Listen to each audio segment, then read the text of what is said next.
only reason why you like me is because I called my pickup artist, and he coached me through you liking me. Then is it honest? More honest? Yeah. Yeah, that would be more honest. What So if I then tell a chick everything's I want to have? kosher? What if I tell a chick I want to have sex with her? Isn't that honest? If I just say I want to have sex with her, if I'm not No, you lying to her, degenerate. If that's what you want, but you got to remember that's not what Glenn wants for you. He wants you to have a happy marriage. who cares So- what he wants? So here's and again, I very much dislike taking Alex's side. I have a problem with the pickup artist mantra. Just like I don't particularly care for Patrick Bet Davis or any of these guys who sell success, right? I have a problem with that because I think if you're going to teach it. If you're going to sell it, then that's you need to do it in such a way that it's responsible. I can't say whether or not Alex does. I've not looked that closely at his program. What I will say is that Alex at least comes off as genuine here, that he's thought about this. He has actual, like, this is what we're doing. These are the facts. Yeah. I disagree 1,000%. Base is all coming off as this is my morality. Yeah, he's without explaining his basis for that morality. He's just saying this is my morality. He's almost imposing his morality on Alex and making Alex answer to his morality. Yes. Almost as if Base's morality is already determined the correct morality. But right. Don't we know Alex is insincere though? We know he can't win this. We know he's insincere. The reason he's winning this argument is because he's selling it as, we just give advice on how to communicate better with people to be married. You can sell that. Of course, no one is going to argue with that. But we know by the thumbnails and shit, because that's all I pretty much looked at, that is not what you're selling. You're trying to get motherfuckers in the dough. You can get laid, you loser. So then that's so that's marketing. So are you... is the marketing bad? No. The marketing is or the message. What I'm saying is the marketing like no? What I'm getting is the marketing like inherently I think bad is what. Well, I would say like dishonest. Yeah, is the marketing dishonest, and is that the problem? Or yes, making him dishonest. I'm sure he okayed all of that shit. He knows that he's lying to people. Therefore, he must be a liar now. But wait a minute. I was told if I got a college degree that I would be I would have a great job, and I never used my college degree one day in my life. Is that dishonest lying? It was great marketing. I'm sure they knew at that point too that there would be no job market because you went into fucking art and crafts. But other people did get good jobs. My wife got a great job. Okay, so the marketing worked. You can't condemn the marketing if the message is good. We don't know what Alex's message is. I've never seen it. We only have what he says about the message, when what he's saying is better, is more accurate than based. Sir, I can condemn just about anything. Yeah, we can condemn anything. Sure. Yeah, I agree with that. But don't we have to say that in here somewhere is that the marketing is different from what you get in there and get. I am saying the marketing is lying to you, and he's getting there. I don't know that. Well, first of all, we know he's lying. 1 second, we know he's lying then, because if the marketing is not real, it makes him a liar. And if the marketing is real, he's lying now by saying, no, we just give advice. There's a lie in here somewhere. I have a question. How can a liar like Based, who lies about Glenn and myself and others, take the fucking moral? How can he take the fucking moral high ground on any fucking thing? How? With a great observation, now you're taking it personal for some fucking reason. I honestly don't think he's trying to take the moral high ground by making the moral argument. I think he's trying to appeal to the person he's debating and the audience that's listening. So it sure sounds like he's taking the moral high ground for a very immoral dude. That's what I'm saying. I think. I mean, I don't Yeah, I think don't want to based. judge Base's morals and shit. I know you're mad at him. I do. I know, but we were having a good conversation, and you want to fucking let everybody know Base a piece of shit. Spicoli, I'm trying to even not yes, like, right. I've done my very best not to interject my own opinion of the man. I'm only arguing his arguments as best as I can, if that makes sense. Okay. Right. Yeah. I'm trying to. I saw the whole thing. If you saw the whole thing, you'd see what kind of jackass Base sounded like. Trust me, I know exactly who Base is, and I'm keeping my personal. I'm only judging what we see here for the simple reason of being fair. What's the word? Being fair. Yes, fair, and like true to objective to this debate. It's in itself. That's it. Okay. All right. I know that sounds probably kind of dumb or whatever, but that's what I want to do. Yeah, I prefer that. Getting back to the based argument, I just really want to kind of hammer this point home. He's hammering the marketing and not the message, where Alex continuously comes back with, yeah, okay, we use a flashy thumbnail to get you in the door, but then our message is different. And what we're really trying to do is to teach men how to talk to women. And personally, as much as I dislike the PUA community, I think that's to be honest, and I hate to use this term, a noble cause, because I think men have a serious problem with that. What chance is there is the guy who sends me a clickbait title is a noble guy? Woman slashes her kid's throat. Hey, I just wanted to get you in here to tell you that marriage is the best way to go. He's not noble. I think that's trying to hold a guy to a moral high ground that none of us can hit. I'm saying he's lying. And I say it's too much of a moral. I say advertising. So are we saying like every? Are we saying like every clickbait like thumbnail or ad is dishonest then? By clickbait, by definition, it must be dishonest, right? If it's a clickbait thumbnail. We're not saying he did a good job. Dishonest. We're saying he's deceiving me to get me in the room. By definition, that's what clickbait means. So like any like flashy like advertisement. No, not flashy. Flashy is good and all of that shit. But that's kind of clickbaity, isn't it? No, flashy could be great. I could take some flashy out of the video that actually occurred, and it is not clickbait. I could take a picture of someone murdering somebody, and it ain't got nothing to do with my shit. Now it's clickbait. It's not bait unless a steel trap door shuts behind you, or you get shot, by a hunter's rifle. That's bait.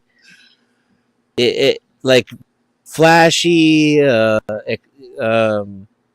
Yeah, I think we're taking clickbait too literally. I think. Yeah, I think that's what I'm saying. Like, well, I mean, that's what clickbait is. You're just you. Clickbait means that when it baits you into clicking something and you don't get what it was that was advertised, that's clickbait. Yes. So yes, I'm taking it literally because that's the definition of the word. So then, every content creator out there that has these clickbait. Yes, clickbait has taken over YouTube. I agree. All bunch of degens, right? Yes, you all suck. Your thumbnails really piss me off. I'm fucking tired of it. Yes. All my thumbnails don't. Shut up. My thumbnails are awesome, bro. And half the time we end up talking. We only talk about the subject on the thumbnail for like 3 minutes, and then we'll. All right, so I'm going to play a little bit more here before I fast forward to another part. Especially when you combine that, when you combine condom with a girl being on birth control, that's pretty close to 100%. That may be. Unless you're gonna say that what we should do is just completely avoid having sex at all because there's a small risk of pregnancy. If that's your position, that's fine. No, that's certainly not my position. My position is the quality, not quantity. So you're talking about the quantity in a sense. Of if we have more people hooking up, then that's a good thing. When we know right now, just based on stats, that most marriages end in divorce, most relationships don't last, and the idea of getting more of it through pickup artistry, through what I'm going to say is forms of deception. Well, again, hang on. You're completely backtracking on what you said earlier, because earlier you acknowledged that inner game is actually a good thing. So now you're just completely backtracking and saying, well, actually, it's deception. We already established that pickup is ethically neutral. There's no inherent deception in pickup. Well, I didn't agree that what you referred to as inner game is a good thing. I said that what you talked about, the qualities are good, and I said that it depends on the intentions as for how you're using them, how they come about. If you're doing it predominantly for women, then you are pedestalizing women.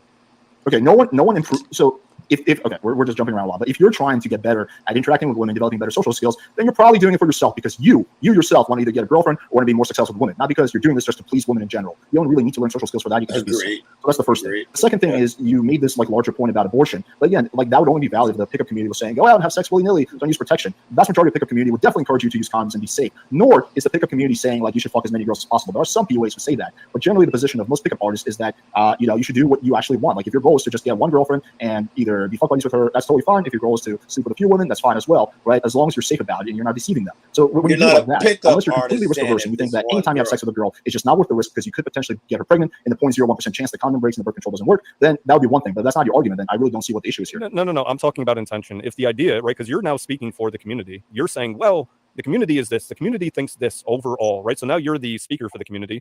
I'm not speaking for the community, but you're asking me to give you, because you're not in the community, you're asking me to give you some underlying tenets of the community. That's what I'm right. Well, that's fine. But I'm just saying, with you speaking for the community, you're also part of the community. I'm never not being part of the pickup community. No, I'm not saying that you did. What I'm getting at is you're also promoting the idea of, for instance, getting laid in 10 days or less. That has nothing to do with marriage. In fact, that would probably be on the opposite side of the spectrum of dealing with women as marriage.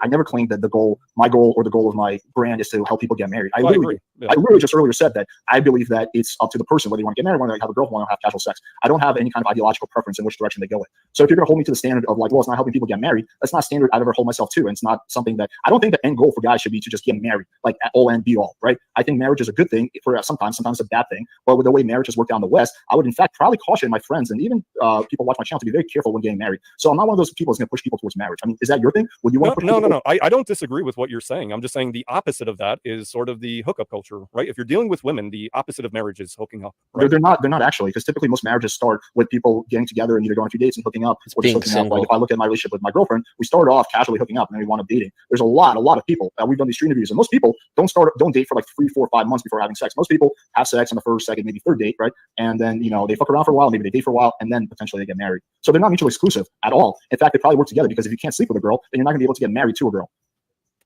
So unless you do, if you can't sleep with her in under a week, you probably can't get married to her, because you're kind of changing the goalposts. No, the week you're confusing. See, that is changing. He is basically trying to trip him up. Yeah.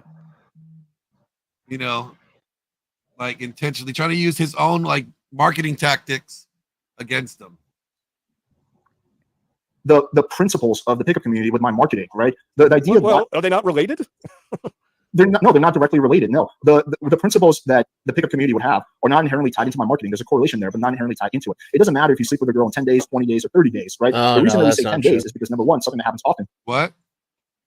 That's not true. If you're marketing successfully to the community, then your marketing is representative of the community. Oh, hold up. Wait a minute. Let me put some pimping in it. Shout out to Smokey Guru for gifting 10 memberships. Thank you very much. Mods, do your dance.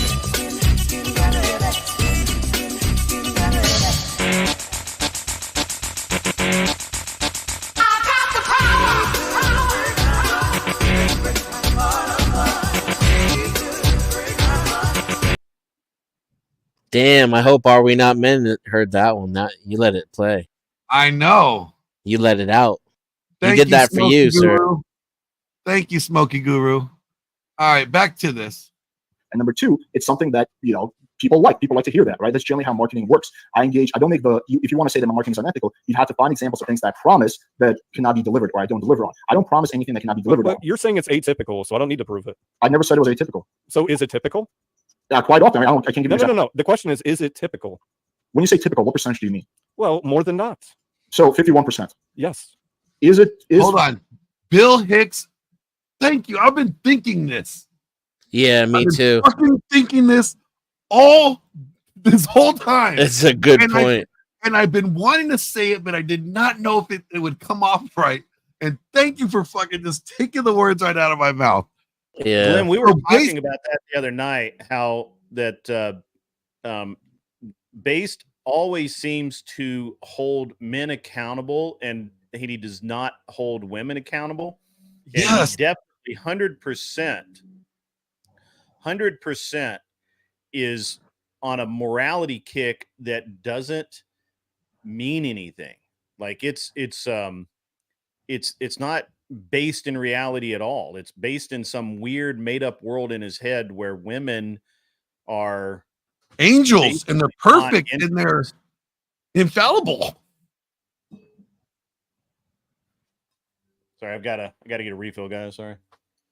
Like, right? Like, isn't that right, Grid? Like, apparently, that's just a good old fashioned simping.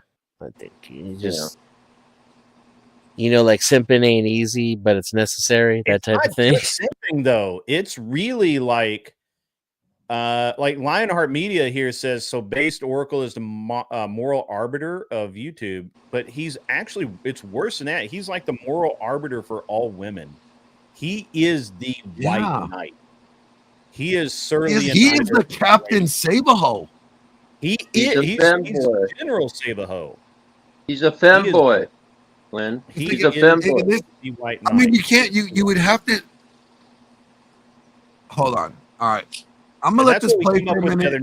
The other night, in one of the, and I don't remember if it was my chat or somebody else's chat, but we were talking about that he is the ultimate white knight. He white knights for every single female cause against men.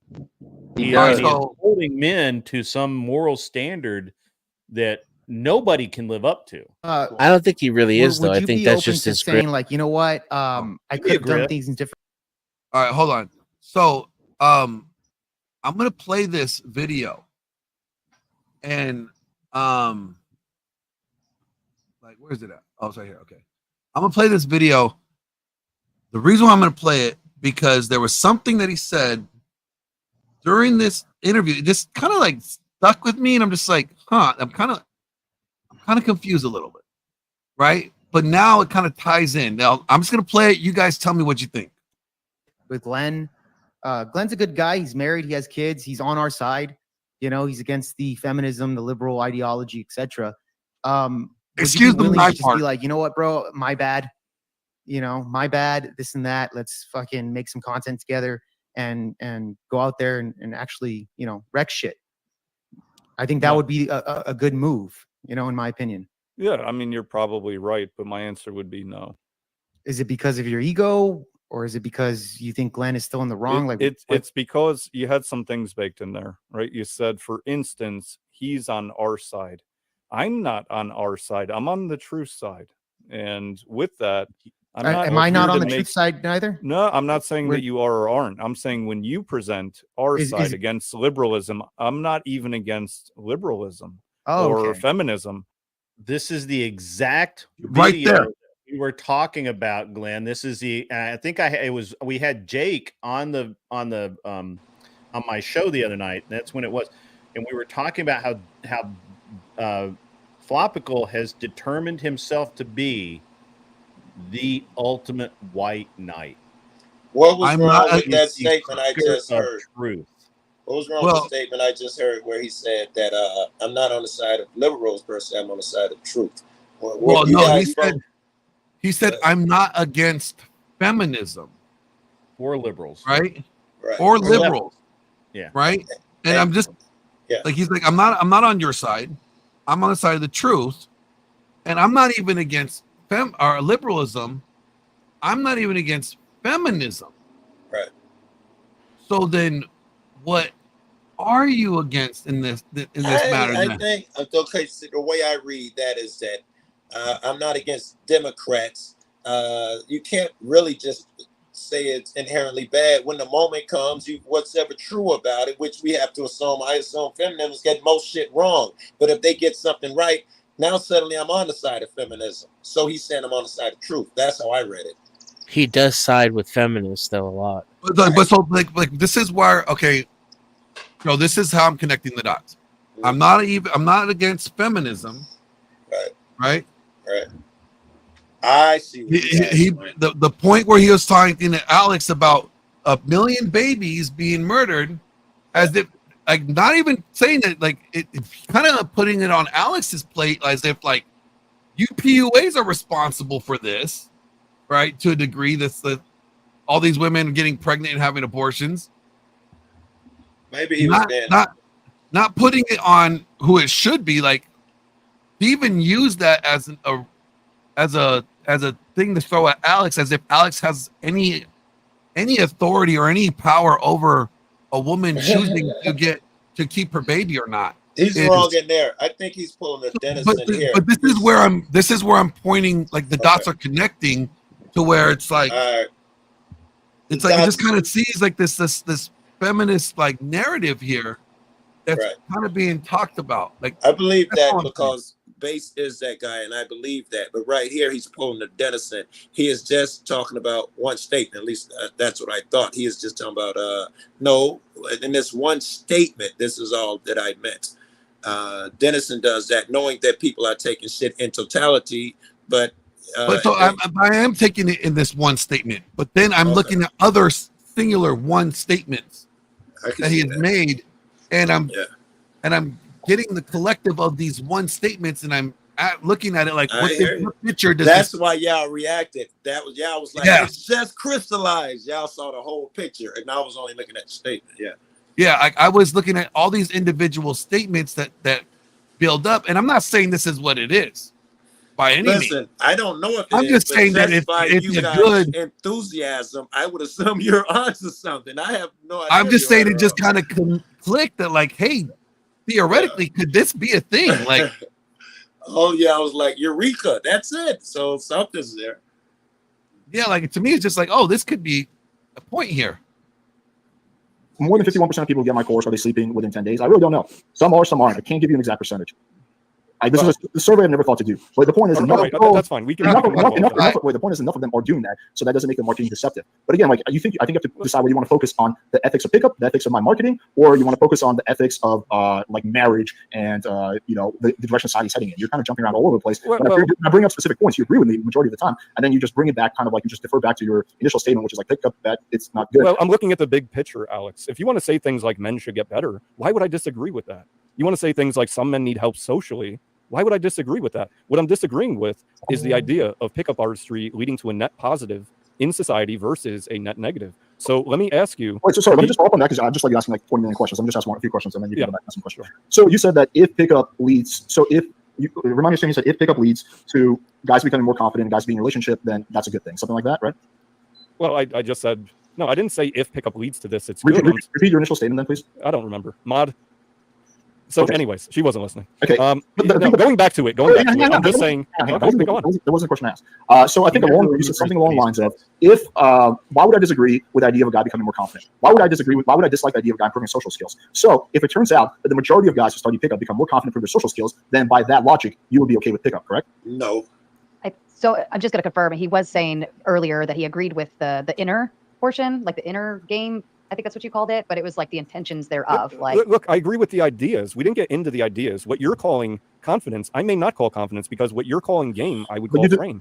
So I'm agreeing with the overarching ideas that you're presenting in inner game. But earlier you agreed with my definition of confidence. So do you disagree now with my definition? No. I agree with your definition of confidence. So then we're operating on the same definition of confidence. So I don't know why you would agree. So then you can't say we're like, I might have a different definition. We're both using the same definition. So once again, you're saying, well, why would I not like this thing if it's making guys more confident? So then my follow-up question is, since we're operating the same definition of the word confidence, if it turns out that pickup is making more guys confident, then you would be on board with pickup, correct?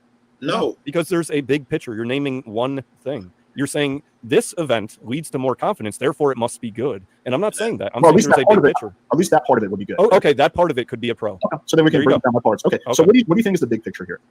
The big picture is, for instance, that men are being distracted. Let's say men who are signing up for pickup, right? I don't know how many hours are involved in days and whatever, money, but they're dumping resources into a function that is pedestalizing women rather than working on things that would innately be good for them and could still build those same qualities that you're describing as good. What was that, you guys? That would be my argument too. That was my argument earlier. Yeah. Except based is back to this like talking pedestalizing women. Yeah, that's the interesting part. And that it's pedestalizing women. We just kind of disputed that earlier. And the point you disputed it. I don't necessarily agree with your totality of dispute. I think there's a lot of negatives that come from it. Yeah. Let me just pose this question again. So if a guy is learning to be more confident because he wants to improve his dating prospects, is that pedestalizing women? Yes or no? if his sole reason, as you're putting it, his sole reason to become more confident is to deal with women, then yes. No, you completely changed the Yeah, analogy. he did change If his reason if the guy is working on becoming more confident and his goal to do that is so he can be more successful with women or get into a relationship or something along the lines of that, is that pedestalizing women? If he just wants to have a better situation, a better success, a better whatever you want to call it, is that pedestalizing women? If a guy's working so he can improve, so he can be better with women, is that pedestalizing women? Or is he doing that for himself because he wants to be in a relationship or he wants to be able to, have sex with a girl or something along the lines of that? Right. I think there's a deeper reason why, but just to answer you on the surface, it's not necessarily. There's a lot of gray area in life, but if we're to make it the binary, that the only reason he is working on his confidence, as you put it, is for women, then yes. I'm keep asking this until you engage with what I'm saying. You just keep changing the analogy for women. That's not a word I use. Yes, just engage in what I'm saying and not don't try to change the analogy to suit your argument. So once again, I'm gonna repeat this and just engage in the analogy that I'm saying. If a guy is working on his, let's say, social skills, so he can have a better relationship, better dynamic with women, so you can get a girlfriend, for example. I'll simplify. If a guy's working on his social skills, on his confidence, so he can get a girlfriend because he wants a girlfriend, is that pedestalizing women? Yes or no?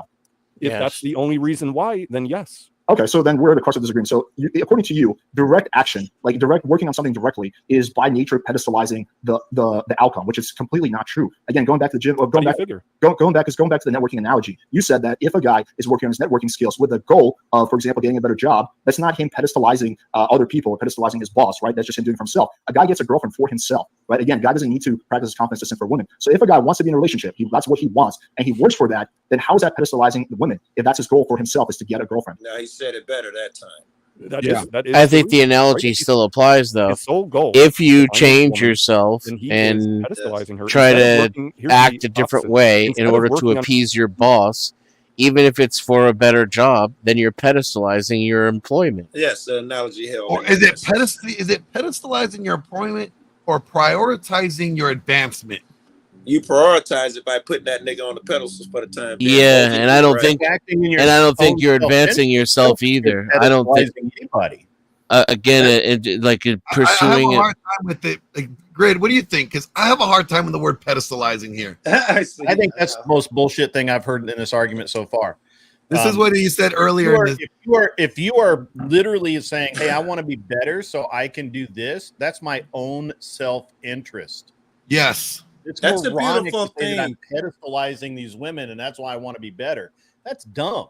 That's the dumbest thing I've heard. That's their own desire. They're not doing it for her desire.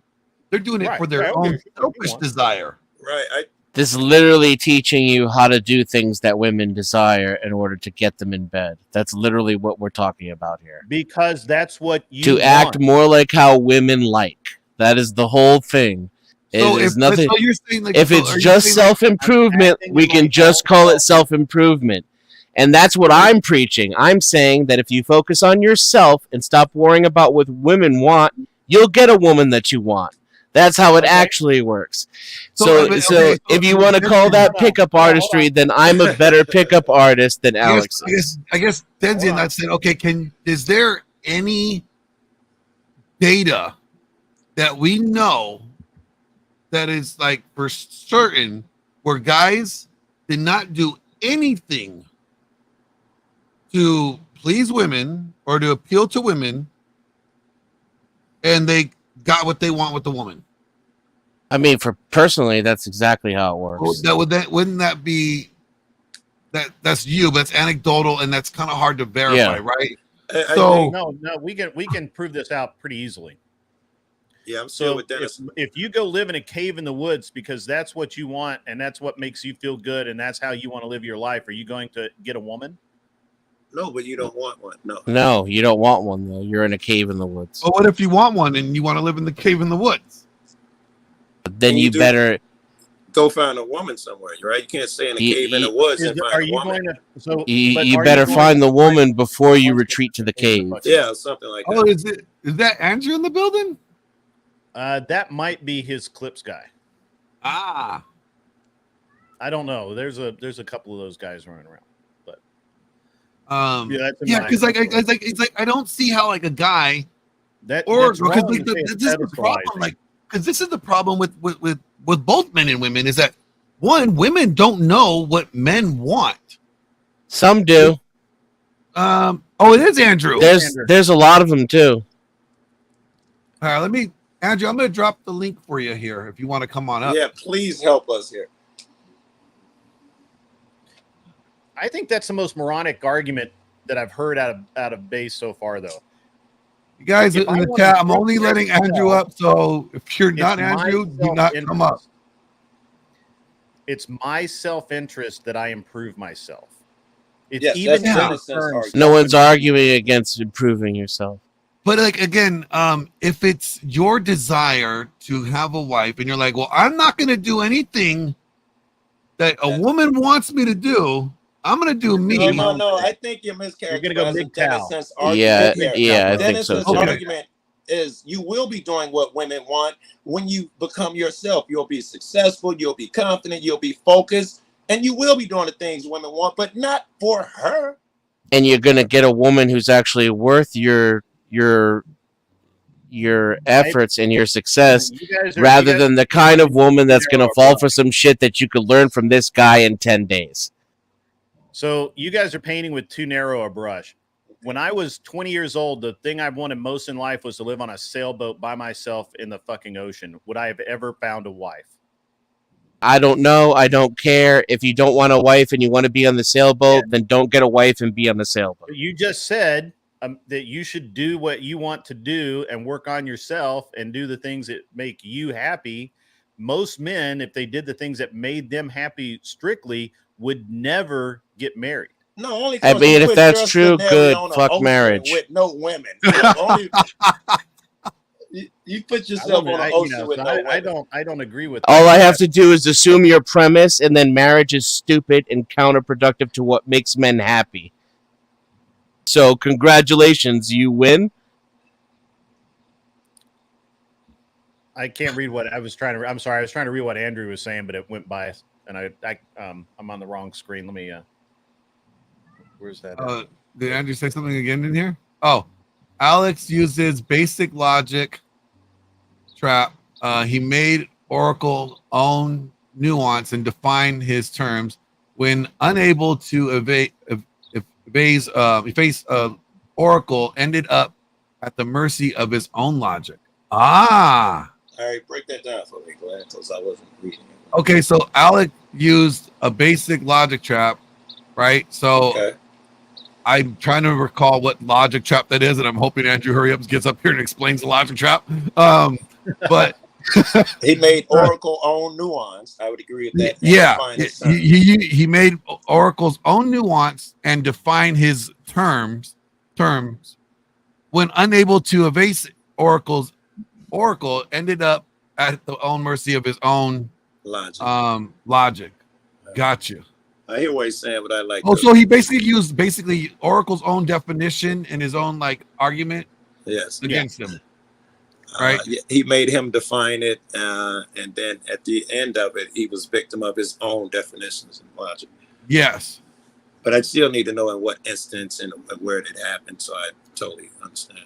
Yeah, because it hasn't happened yet. Oh, it hasn't happened yet? No. Okay, no, so maybe I think the whole point of this conversation is narrow. So the idea that he's become victim by the nuance, it hasn't demonstrated yet. Hey, Andrew, I'm also sending you the link in the Twitter DM. So if you want to hop on, just in case. That argument only holds if the object is to win the crowd. If you start throwing that in there, now maybe he's a victim of nuance because the crowd's attention or something left. But if it's the point is to win the argument up here, then Base is doing horrible. All right, let's get back to this. We can't, Glenn. You have to send it somewhere that he can see it because he's in my chat. Oh, he's in your chat. Yeah. Oh, he's in my chat. I sent it to him, and here, great. I'm gonna throw it in the back chat. So in my private chat. Cool. Yeah, hang on. I'll send it to him. Give me a second. I got to get back over to mine. All right. I got too much going on, man. I got too many. Oh, wait, I think he's here. Here he is. Yeah. Hey, Andrew. Hey, what's up? Can you hear me? Yeah, yes, sir. Yeah. So I was just making some coffee. Noticed you guys were live. came in to check it out and saw that you're doing this this little debate review here. Yeah, I was interested, like, just like trying to break it down. I thought they both did really poorly when I first originally watched it. I couldn't really pick a winner, and so we're just kind of like going over it now again, and just kind of, kind of pointing out certain like flaws or something in their arguments as we see. And if you got any observations, Andrew, from what you've been hearing, I'd be interested.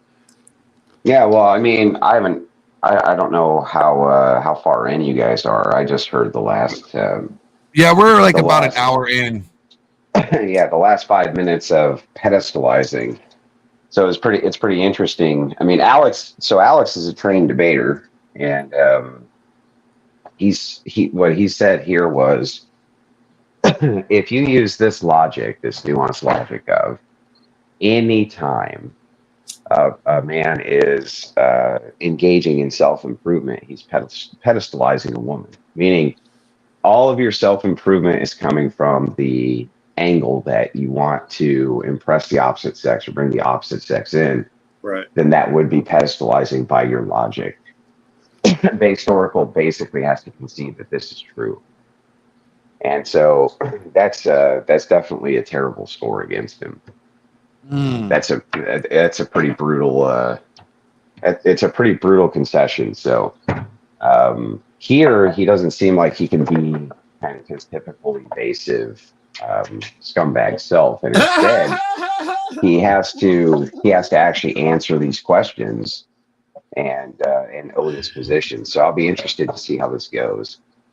Nobody likes base, he doesn't need to work on sex you just for women. You act like they're mutually exclusive things. We just discussed that there's overlap. No, there could be overlap, but there's not necessarily overlap. But do you think we're looking at the binary?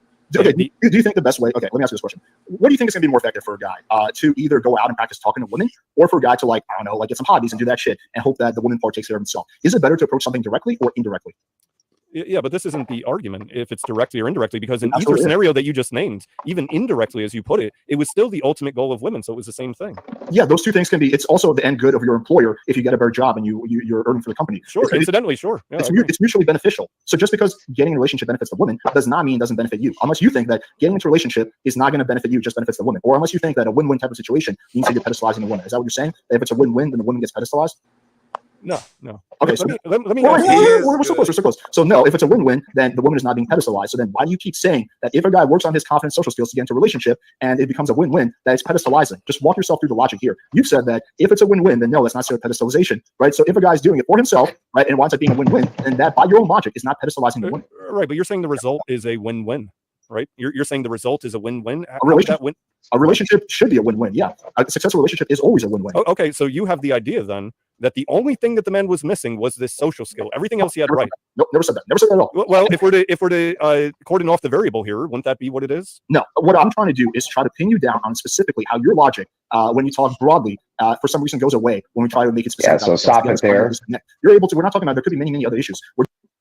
Yeah, so this is kind of typified evasive tactics again. So Alex is making a really solid argument.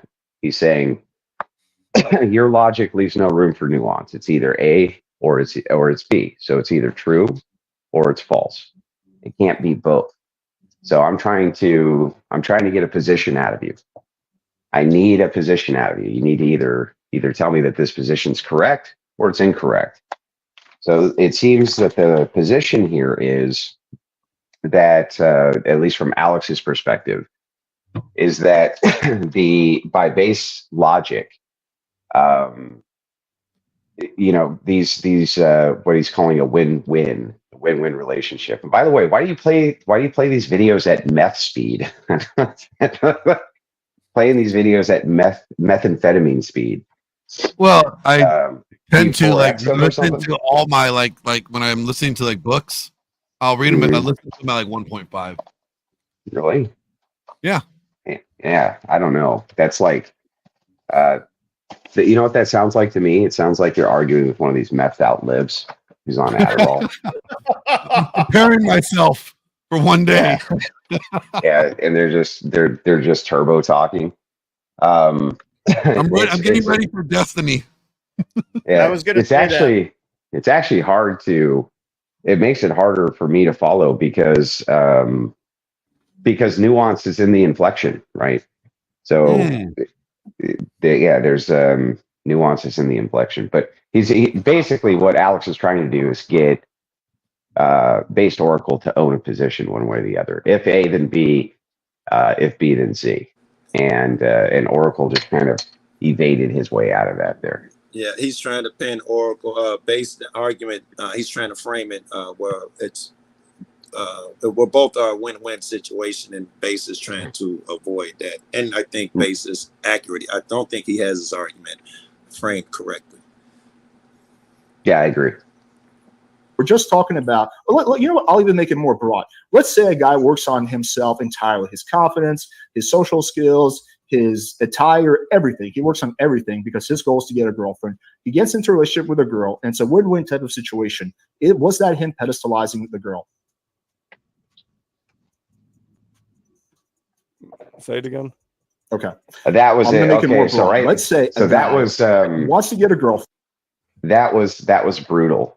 So in this case, Alex does not miss here. So Alex asks this question again directly. He says, yes or no, if a guy is doing X, is that pedestalizing a girl or not? Base has to take a moment of silence here, because what he's trying to do is he's trying to think, if I answer yes, what does that mean for my position? Agreed. And if I answer no, if I answer no, what does that do for my position? The problem is that it makes you look like shit. If you have a long moment of silence like that, it's very clear to the people who are watching that you're indecisive that you don't know that you're terrified to answer the question. Yes, essentially. Yes. That's how it reads to me. Yeah.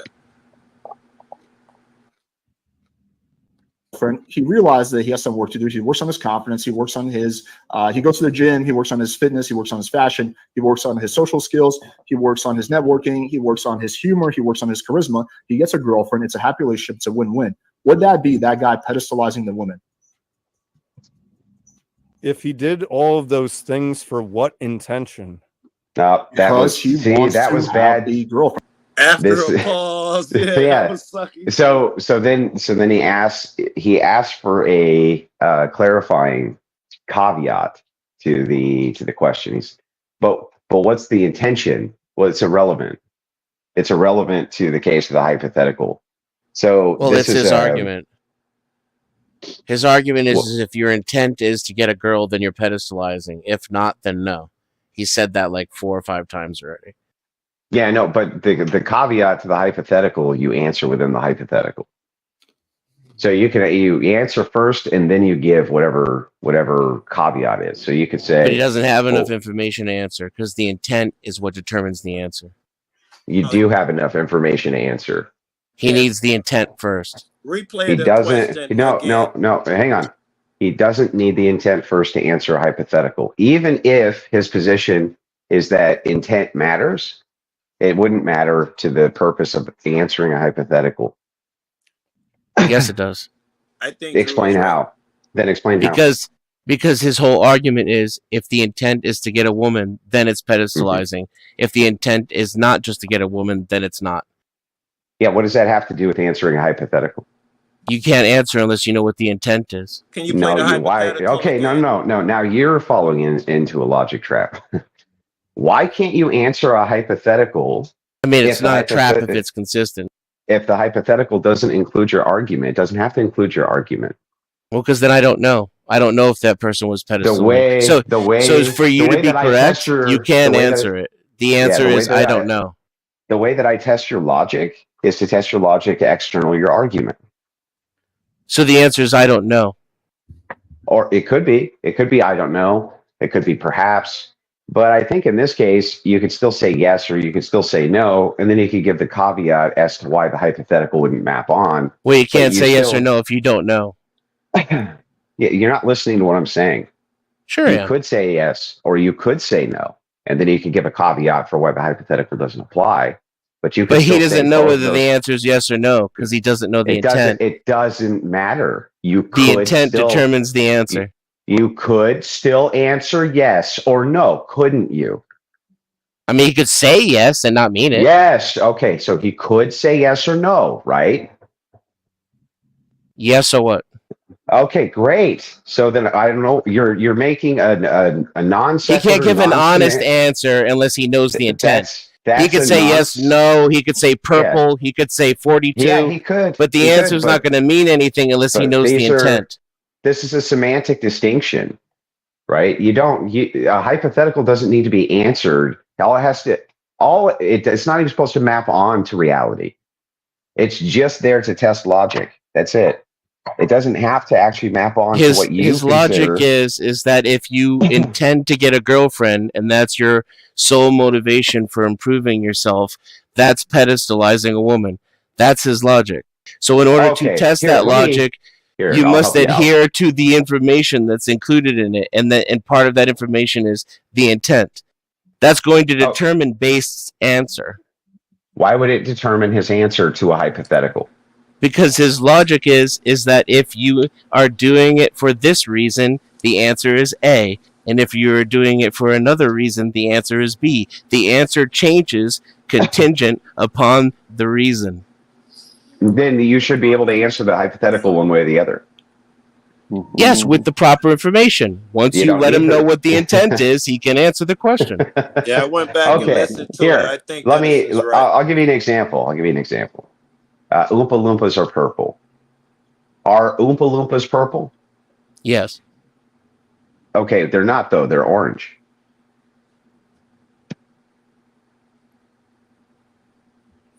I went over my head too. Okay. So did you? I'm sorry. Did you not? How were you able to answer that hypothetical without having enough information? You gave us the information. You gave us the information. You told us the answer. No, he made a statement. He didn't give you information. No, I asked you a question. I said, are Oompa Loompas purple? No, you didn't say are. You said they are. I thought you said Oompa Loompas are purple. That's what you said. Are they purple? Is what I said. No, I don't believe that's what you said. But if you did, then I misheard you. My answer to that would be I don't know. I don't know what color Oompa Loompas are. Okay, so that's fair. You could say I don't know. You could say yes. You could say yes, no. And I agree with you.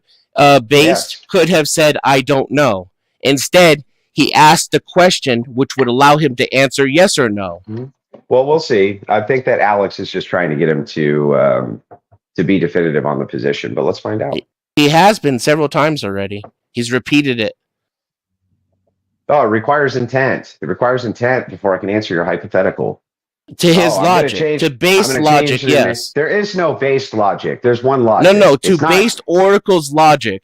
His logic is, his opinion is that is that if you are doing it solely to get a girl, then you're pedestalizing women. That's his opinion. There's no your kung fu versus my kung fu. There's only one kung fu. There's only one logic. There's not based Oracle's logic versus Alex's logic. There's only one logic. That's rhetorical nonsense. I think you're being deliberately obtuse here. It's not rhetorical nonsense. Learn how to argue, or you're going to fall at the mercy of this shit. So anyway, I'd like to hear the rest of the argument. Go ahead, Glenn. Or he wants to be in a relationship. Right. So, okay. So he's doing all of these superficial changes. Wait, they're not simply superficial.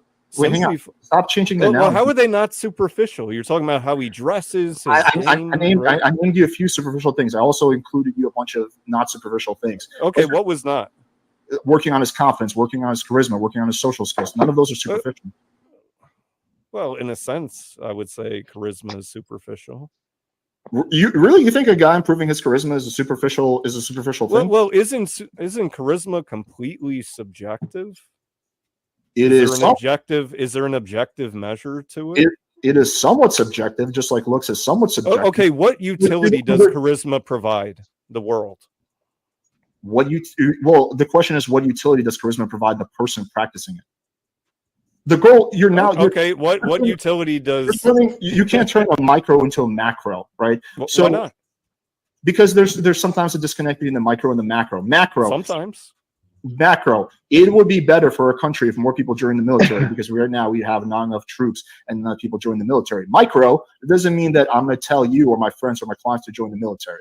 There's quite often disconnect between the micro and macro, and we should approach them separately. Right now we're talking about the micro. So the question is, what utility is charisma for a guy? Well, there's many utilities. Number one, he's probably going to be more alike. He's going to be able to have more friends. He's probably going to be able to get opportunities that he normally wouldn't be able to get. He'll probably be is that good? Probably.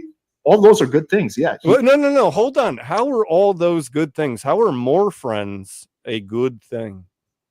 For instance, you're saying that those were all good. So how is that good? Well, if you're a guy that doesn't have a lot of friends, the majority of guys nowadays, according to surveys, have 0 to 1 friends. So for quality doesn't matter. It's just quantity to you. Again, no one said that. You keep making this like you are looking at just the quality. Pure obfuscation.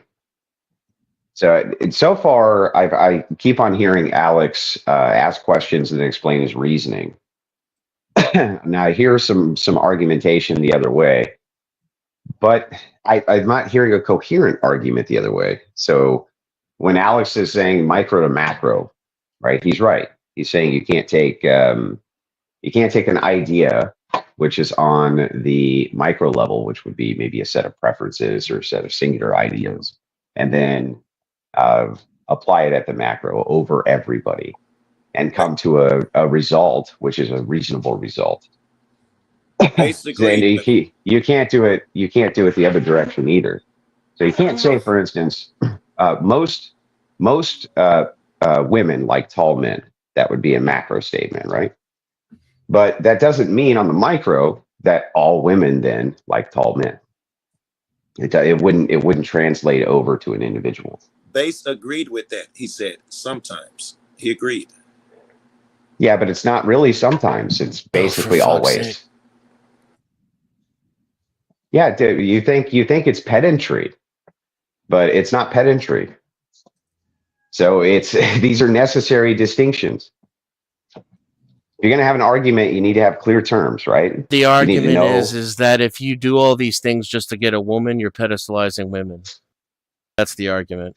Yeah, take it or leave it, or agree with it or don't. That's the argument. Yeah, great. So and Alex is disagreeing with it, right? I imagine so. Yeah. Yeah, and that's what we're making commentary about, right? Yes. Yeah, great. So I'm going to make commentary about that then.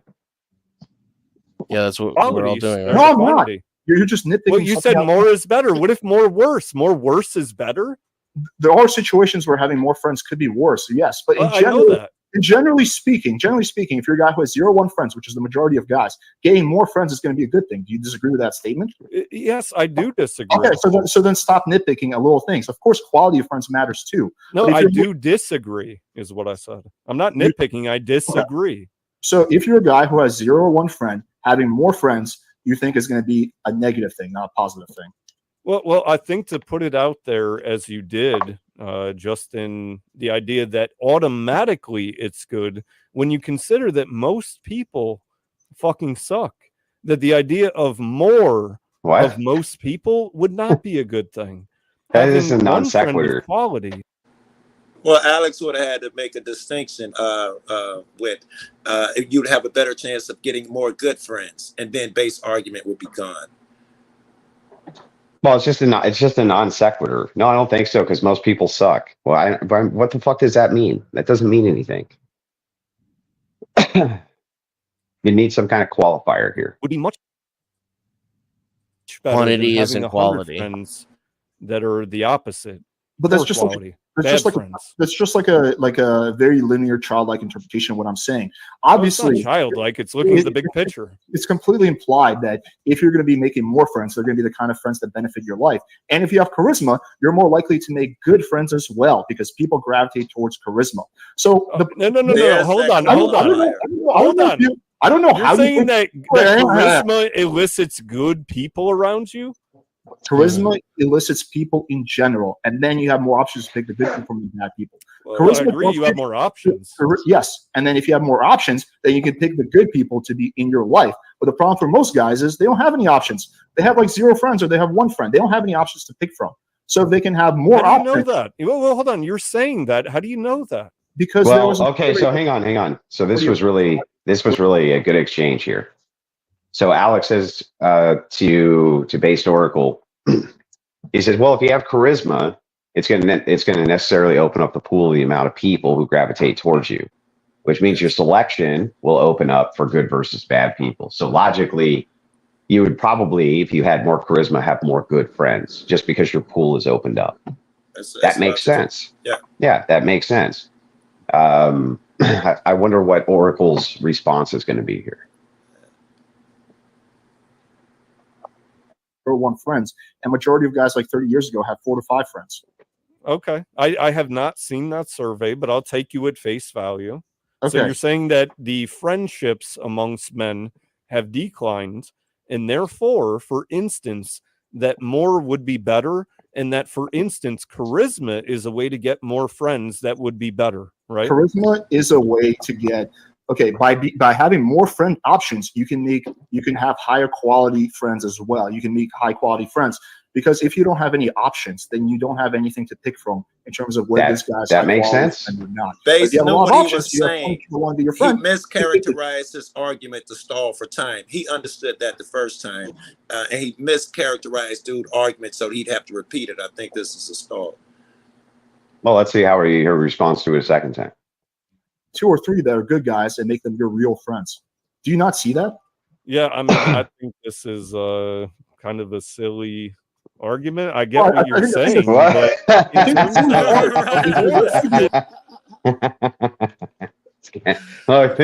think that, well, I get what you're saying and it makes sense. I just think it's a silly argument. What a great pin me down. I hate what a great counter argument. Fantastic counter argument. I just think that's a bad argument. Oh, okay. Well, thanks for that. Very helpful.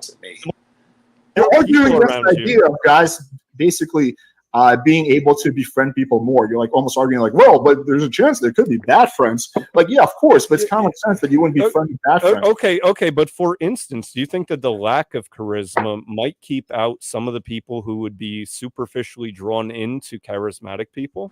Poor argument. I don't think being drawn to charisma is superficial. Yeah, but hang on. This actually makes Alex's point. This actually makes Alex's point for him. Is what's really interesting. So, base response is what about the cult of personality, though? That's his response there. What about the cult of person? Wouldn't a charismatic person also draw in kind of surface level friends? It's like, yeah, they could, absolutely. But that's still a larger pool to draw from than zero, right? Horrible argument. I agree. It's not even well, it's an argument, but yeah, it's a terrible fucking argument. Yeah. It's pretty funny. Do you think that most human beings would be a good friend? No, I don't. Right. So that's what I'm getting at. Is why does it matter what most people think? Well, so that makes Alex's argument too. In regards to the person. That makes Alex's argument too. Do you think that most human beings would be good friends? Alex says, no, I don't. So necessarily having a larger pool to draw from would assist you in finding a good one, right? Personal goal of finding better, right? Because you talked about this being a quality, right? We're going to find better relationships. Let me just try to explain this one more time. Let's say you have 0 friends and you have 0 friend options. No one wants to be your friend. And you learn charisma and suddenly you have 10 friend options. At that point, are you in a better place to have high quality friends? Because now you can take your 10 friend options and pick 2 or 3 of the ones that are going to be good friends. Is that correct? Am I wrong? Yes. That having more friend options will probably... Just say yes and get it over with. No, I don't think so. I mean, look at me. Look at me. I have no charisma and I have no friends. That's exactly how it is for everyone. He don't like being pinned down, bro. Probably lead to having more high quality friends compared to having no friend options. Well, here's where I think that you're wrong with the statement in and of itself. Well, engage with what's being said. The idea of options in and of itself is in your imagination. What? It's in your imagination. Bad look, bro. So for a guy that no one wants to be their friend, what do you mean that's in their imagination? Well, no. But you're speaking from other people's minds, right? You're making assumptions, right? The option, the idea of an option, is what you're interpreting. Okay, right? do you understand? Fact. Hold on, this is not objective. Do you understand that in order for you to have a friend, they need to want to be? So, Raygon, so based Oracle's response is, well, I mean, I guess this is all subjective metric anyway, based on their feelings and your feelings, which is what friendship is from a baseline, right? It would be a subjective metric of feelings. So it'd be like, from my perspective, you're a pal, and from your perspective, you're a pal. So Base says, well, I just don't believe in the presupposition of friendship. right. I think you're presupposing what a friend is, and that we really need to go after these presuppositions of friendship. It's pretty bad. He is also arguing that more options is not a good thing. So he's out on the limb because in most cases, more options are better. He's arguing. Well, he's kind of abandoned that now. He didn't really have a good logical rejoinder for that. So what he's doing more now, options aren't always a good thing. They aren't always, but we know that generally speaking, for him to be over there arguing that sometimes more options is bad, that's a given. You're distracting from the bigger picture. When it's based on charisma, it is bad, is his argument. Yeah, and why would it be bad? Because it's superficial in his opinion. Yeah, got it. But it's going to open up. But so you're attracting more of the wrong kind of people. When if you didn't have charisma, you would only attract people for the other reasons. Well, no, he's saying more of the good kind. No, that's not Alex's argument. No, Alex's argument is that you would have zero options. Yeah, Alex's argument and I don't is think Base accepts his premise. Between an option of zero. No, here's Alex's actual argument. He's saying between option of zero or option of only superficial, wouldn't the option of only superficial still necessarily include a better chance for gaining friends other than the option of zero? Yes, that's what the option zero, yes. I thought Alex put the qualifier on that good friends because Base was being pedantic earlier. And Oracle is still not accepting the premise either way. He's saying zero is a false dichotomy. Agree. Yeah, because after you go dichotomy. After you go up to the chick and she rejects, after Base goes up to a chick and she rejects him, he's automatically put in the friend zone, so he's got her new friend, right? So there. Yeah, even a friend zone is better than zero options. So, Andrew, could you answer Cold Truth's question here? She asked, can someone please ask Andrew to explain or expound upon on micro and macro? Yeah, so all macro means is applied broadly, and then micro is applied narrowly. That's all it means. Okay. Yeah. I hope so in the context Alex is using it, he's saying applied individually versus applied over a population. That's how he's using it. So the example of most women like tall men as a macro statement, that's true. As an individual statement, it's not true. So individually, there's some women who don't like tall men. But broadly, most women like tall men. So one can be a true statement, the other one not a true statement. It's just it just depends on how you define the terms. But in this case, he's talking about on the macro, population-wide versus the micro, individual level, which is it's pretty common way to argue inside of these spheres because these are mostly sociological debates. So Alex, because it's sociological, he's drawing from empiricism to make his points. He's saying, here's the best data that we have based on key population answers and key demographic answers to these various questions. So we have some kind of empirical base for what people prefer. And so he generalizes based on those over an entire swath of the population. but he doesn't put it to the micro level and say, well, that means that you yourself must prefer this thing. So that's kind of how he's arguing. He's arguing from an empirical standpoint. Gotcha.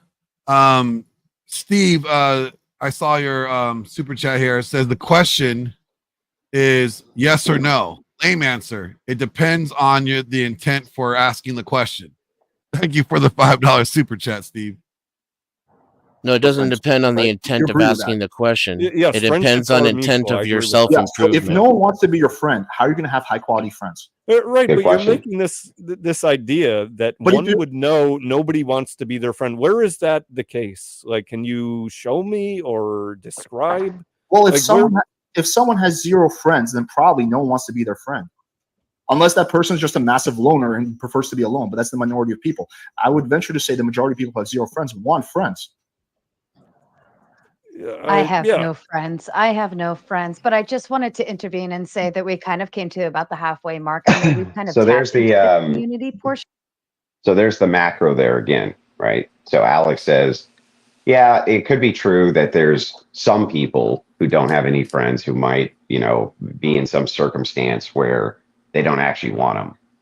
But he says, I would venture to say that most people who have zero friends probably want to have some. Yeah. That's likely true.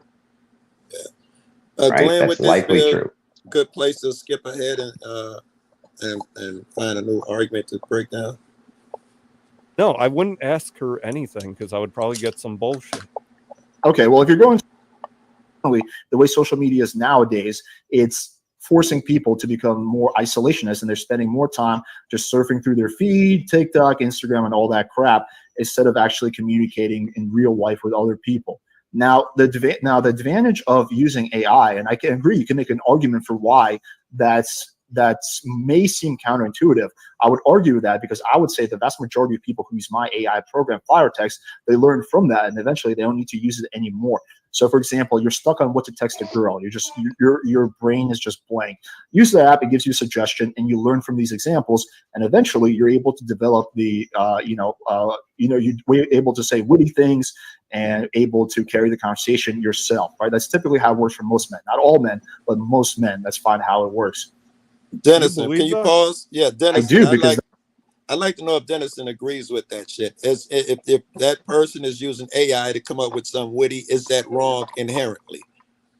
If a person's using AI to come up with what, is it wrong? Something witty, as dude just said. You can use my shit, and if you don't have something that's something to open for a woman with, and your mind's a blank, you can use my AI. It'll give you suggestions. Go ahead. I feel about the word wrong. I think what you're really asking, is it honest? Is it transparent? Okay. I would say no, it's not wrong. All right. Well, but honest and transparent. Is it so far you see anything inherently dishonest or negative about that? I don't know if I could push it to dishonest, but it's definitely not transparent. Okay. And then again, negative, kind of falls outside of I appreciate it. My purview. Nate, what does that mean? Negative falls outside your purview. I don't really have an opinion on it. It's either above my head or outside of my pay grade. I maybe I'm just not interested enough to not be ignorant on whether or not it's negative. Yeah, I think it's. I don't know what that means. It just sounds like gibberish to me.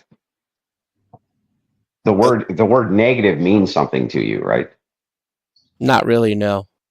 Oh, okay. Words. So if somebody asks you if you're hungry and you're not hungry, what do you say? No. Oh, well, I don't know. That's a negative. That's weird. That's super weird. It's like negative means something to you. I think unnegative is different than describing an action or behavior as a negative. Why? What's the distinction? It's two completely different uses of the word. Yeah, I know. What's like if you looked up the definition of negative, yeah, there would be like 1, 2, or 3, and those two uses of the word would not be the same definition. Yeah, but you just said negative doesn't mean anything to you. Clearly it does, or you would answer everything in the affirmative, right? Everything. So in the everything context of an affirmation? In the context of it meaning the word no, yes, it means something to me. Oh, okay. So then when does it stop meaning something to you? That's what I don't get. When it's used subjectively to describe someone's behavior. His behavior is negative, her behavior is it's pretty obvious if you're not deliberately trying to be obtuse. I said it. Wait a second. I said it twice, and it's also pretty obvious. So no, it's not so obvious. So there's nothing negative about what a serial killer does? I mean, in the grander scheme of things, I don't know. Oh, what about a child diddler? Is that a negative? Yeah, probably. Oh, wait. I thought it doesn't have any meaning to you, though. I thought. Yeah, so what were we talking about? What was the example previously? Whether or not someone uses chat AI in order to impress a girl. So, yeah, I don't... Whether or not that's negative doesn't interest me, and I have no opinion on it. Yeah, when it comes to sexually abusing children, I find that negative. Yeah, no, but that's not what you Congratulations. said. What you said is that negative means nothing to you. When I asked you directly, I said, so what does that mean? And you said, well, it's just anything which is considered a negative when it comes to behavior. I'm basically agnostic about it. Yes, I am agnostic about the example that was given. And in the example you gave about abusing children, I'm no longer agnostic. Congratulations. You're the best debater on the face of the planet. You're the best debater on the face of the planet. Oh my God. Oh my God. I said child pedophilia was wrong. Stop freaking out. You're so good at this. Oh my God. Are you getting paid for this right now? Yes. You? Relax. No, I didn't think so. So anyway, back to where I was at before you gutlessly started screaming and spurging out. You said that any negative when it comes to a social behavior, you're agnostic about. And then you said that. I didn't say any of those words. You make shit up, bro. You suck at this. I'm sorry. You're deliberately obtuse, and I said something to hurt your feelings. So now you're trying to pin me to pedophilia. You're not agnostic. You're not agnostic about negatives, then. I'm not agnostic about pedophilia. Yeah, that's not my question. I am agnostic about pickup bros and chat AI. Okay, but you're not agnostic about negatives, then. I'm not agnostic about pedophilia. So when somebody says this is wrong, then we must have some metric for which it's wrong, right? When you say everything falls out of the purview of wrong. I'm sure that I find pedophilia to be wrong. Yeah, I get that, but don't you understand why that question is being asked? So this is why you fall into these logic traps of hypotheticals, because when you make a stupid statement, it's not a logical trap. You're just being stupid. Like negative. It's deliberately I don't believe in negatives. Oh wait, you don't believe in negatives? I don't believe in a negative when it comes to ChatGPT and PUA. No, that's not what you said. I asked you. That is what I said. That's what we were talking about. And then when you asked about pedophilia, I told you I thought it was negative. Nope. I literally asked you this question. Yep, that's what happened. I said, so when it comes to a negative, you don't care. Everything falls out of the purview of a negative. You said yes. It had nothing to do with ChatGPT. That's what you said. Yeah. We were talking about ChatGPT. We were talking about artistry. We moved from that. We were talking about people changing themselves in order to attract women. Yeah, the context of the conversation started that way. Is okay. But then I asked you specifically, what does that mean when you say the greatest that you don't believe in anything negative? All right, so, I mean, are we gonna? Can we move on? Yes, I mean you just got destroyed because you're an idiot. All right, so we're moving on. That's what those little reports that I'm getting from people who use my app. You're dumb and gay. I mean, what do you want me to say? You're dumb and gay. Yeah, you're dumb and gay. Are we going to argue or are we going to listen to this? Please? I want to argue. Ask him. I mean, I want to argue. I would like him to keep going. I would like him to keep doing what he's doing right now. Don't play the video. Let him keep calling me gay. Let's move on. That was that. I mean, I thought it was funny. Should I've ever heard. Listen, I never said it was more like a human, but yes, the AI. That like, have you ever? Would it be more like a panda? Well, have you ever used my app, Firetext? No. Okay, well then you should try it and then tell me if there's anything you see in there that sounds robotic or not human. Do I get a free sample? Everyone gets a free sample when you join. You get 30 free credits. Yeah, everyone gets one. What's it called? So like if you look at it, there's nothing really going to be in there that's like computeristic. It's mostly going to be how I talk because the app was based off my brain. So it's like basically it's like a really cheap way of having coaching 24/7. Because instead of having to book a coaching call with me, which is fairly expensive, is you can just type in the app and get my suggestion from my brain. But the premise is like, hey, this is what I would do in this situation.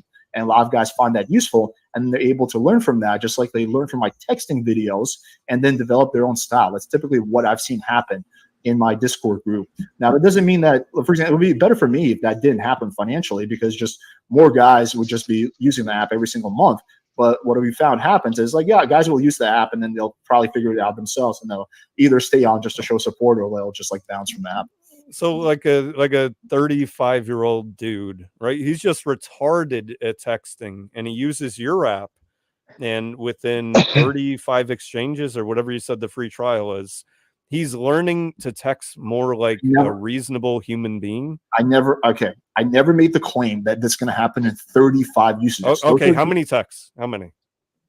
It depends on the person, how fast of a learner they are. There's some people who I can coach within 40 minutes, and some people require multiple hour coaching. It really depends on the person.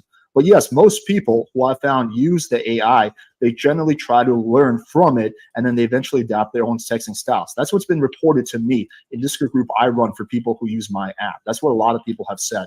Not all of them, I'm sure. I'm sure there's some people who just don't want to learn, but a lot of people report doing that. They report that having those examples, having that kind of information allows them to develop their own style. It's like, for example, when you start working out, you're saying so far, I don't see nothing inherently. I hate to use the word negative because it's started such a fucking controversy. I don't see anything inherently bad. No. Don't worry. You can say anything that's negative. No, he can't make a response. He's agnostic about it. So, but it seems like from Alex's perspective, all Alex is saying here is, hey, I have an app, and the app assists you in talking to women if you become tongue-tied or something like this. And as a natural consequence of that, as you start to gain more of these responses, you'll be more confident in your own responses outside of the app. That makes sense to me. They go for that so far, yeah. The most you might get a plan from thing about it is calling it pickup artistry. Yes. Why is there a negative in there? I don't. Is that negative? It's meant to be negative and critical. Yes. There is a negative connotation in pickup artists, which is what I'm trying to get out. Glenn's been telling me it's evolved. It's not what you think it is, Joe. Yeah, I think pickup artistry now has turned into just basic social skills. Well, I mean, if that's the case, years, then good. That might be one of he's describing when he describes what he does. Yeah, that might be more useful than if pickup artistry is not about going and banging a bunch of chicks, but it's just turning into basic social skills. Then good.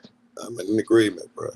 And the people who are seeking this out lack those basic skills too. They're not like most of them aren't looking to refine their ability to have sex with lots of women.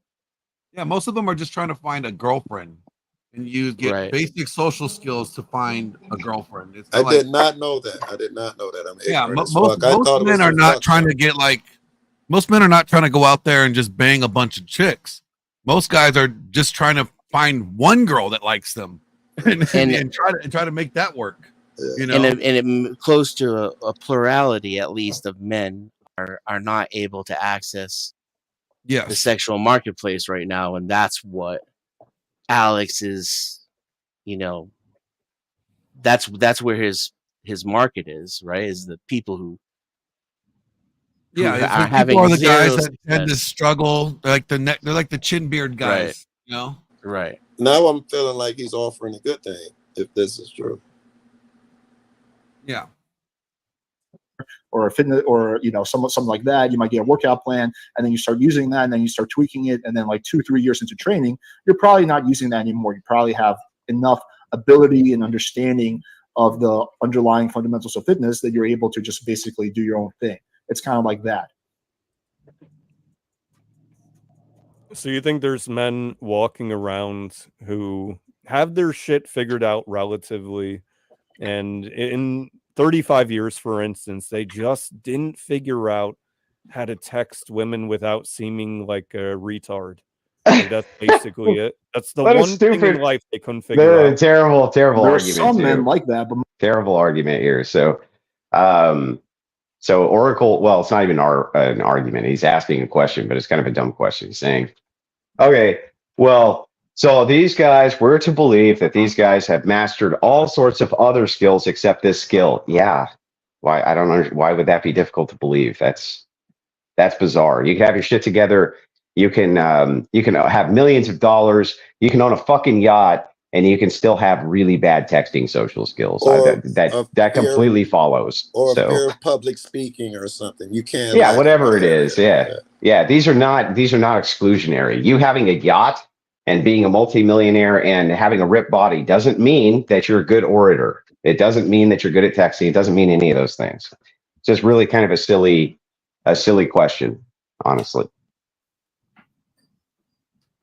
Most men have multiple issues. Yeah, I never said there was just one issue. Well, I'm saying, for example, so it might be overlapping. You're saying there might be multiple issues. Fire text is not designed to solve people's lack of confidence or inability to draw boundaries. It's solely designed to help guys with texting. That's it. Nothing else. It's not right. It's okay, not that's promoted. fine. It's not promoted as like an all-in-one solution. But the women wouldn't have liked them if they sent the regular text without it, right? A lot of guys send really bad texts. Okay, but that's. Have you ever talked to a girl? Wait, let me ask you this question. Have you ever talked to a girl and asked her? Oh, go on. Have you ever talked to a girl and asked her, hey, what is most guys texting like? Okay, so I just want to be clear on something here so that you guys know. So now I understand at least what Based is saying here. So Based is saying that this is deceptive. This is a deceptive practice because the woman's not really talking to you. They're talking to some AI representation of you. I think that's the problem is you can extend this logic out to things like autocorrect. Read my mind. You can literally extend this argument to autocorrect. Okay, so then autocorrect is deceptive. Because I would not have spelled that word that way. I would have spelled it the wrong way.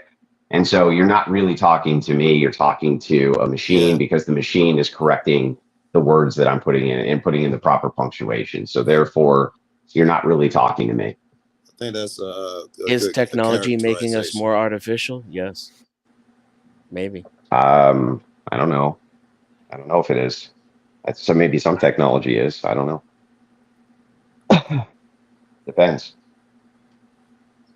But if you're going to with that assumption, then sure. You can also have you ever. Are you saying something? Go ahead. No. I was just saying. Yeah, go ahead and play. Go ahead and play the video. But that's again very silly argument. Tinder and just gone through her messages. No, why the fuck's she on Tinder after she knows me? Let's say it's a female friend of yours. Why would I have a female friend? Okay, so it seems like you've done literally zero research and you're just basically talking out of your ass. Because if you no, I'm talking with common sense. No, you're talking from a complete lack of experience. Because if you actually look at a girl's Tinder, look at the conversations they're having. I know Sarah can't. So anecdote, that's your proof is anecdote. Hang on, let me finish. I know Sarah can't comment on this because she's she's a moderator. Yeah, there's no studies on the effectiveness of AI texting apps. They're very, very new. So yeah, we're going to have to go off anecdotal, but anecdotal is better than nothing, which is what you have. You have nothing. I have anecdotal. No. I have more than what you have. You have anecdotal. I have common sense. That if a man what? Wait, what? Yeah, wait. Everybody called him on that one, Andrew. Yeah, he's using common sense as an argument. Thing. Yeah. That's anecdotal. The chat went wild on that one. That's all anecdote. All of that's anecdote. So if he says I'm using common sense as an argument, that's anecdotal. What is common sense is anecdotal. There's no studies for common sense. You would have to come up with some kind of objective criteria, call it common sense, and then do studies for if people have it or not. That's the most bizarre shit I ever heard. All right. A retard, then he probably shouldn't be texting women.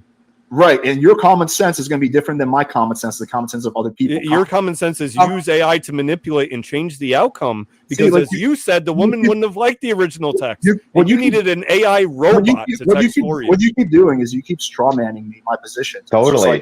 Totally strawmanning him. He's raging. I don't do engagement. I'm saying you're strawmanning. He's still raging because dude pinned him down with his argument. Yeah, well, this he hasn't done anything but reframe. Alex is right. He's being strawman time and time again.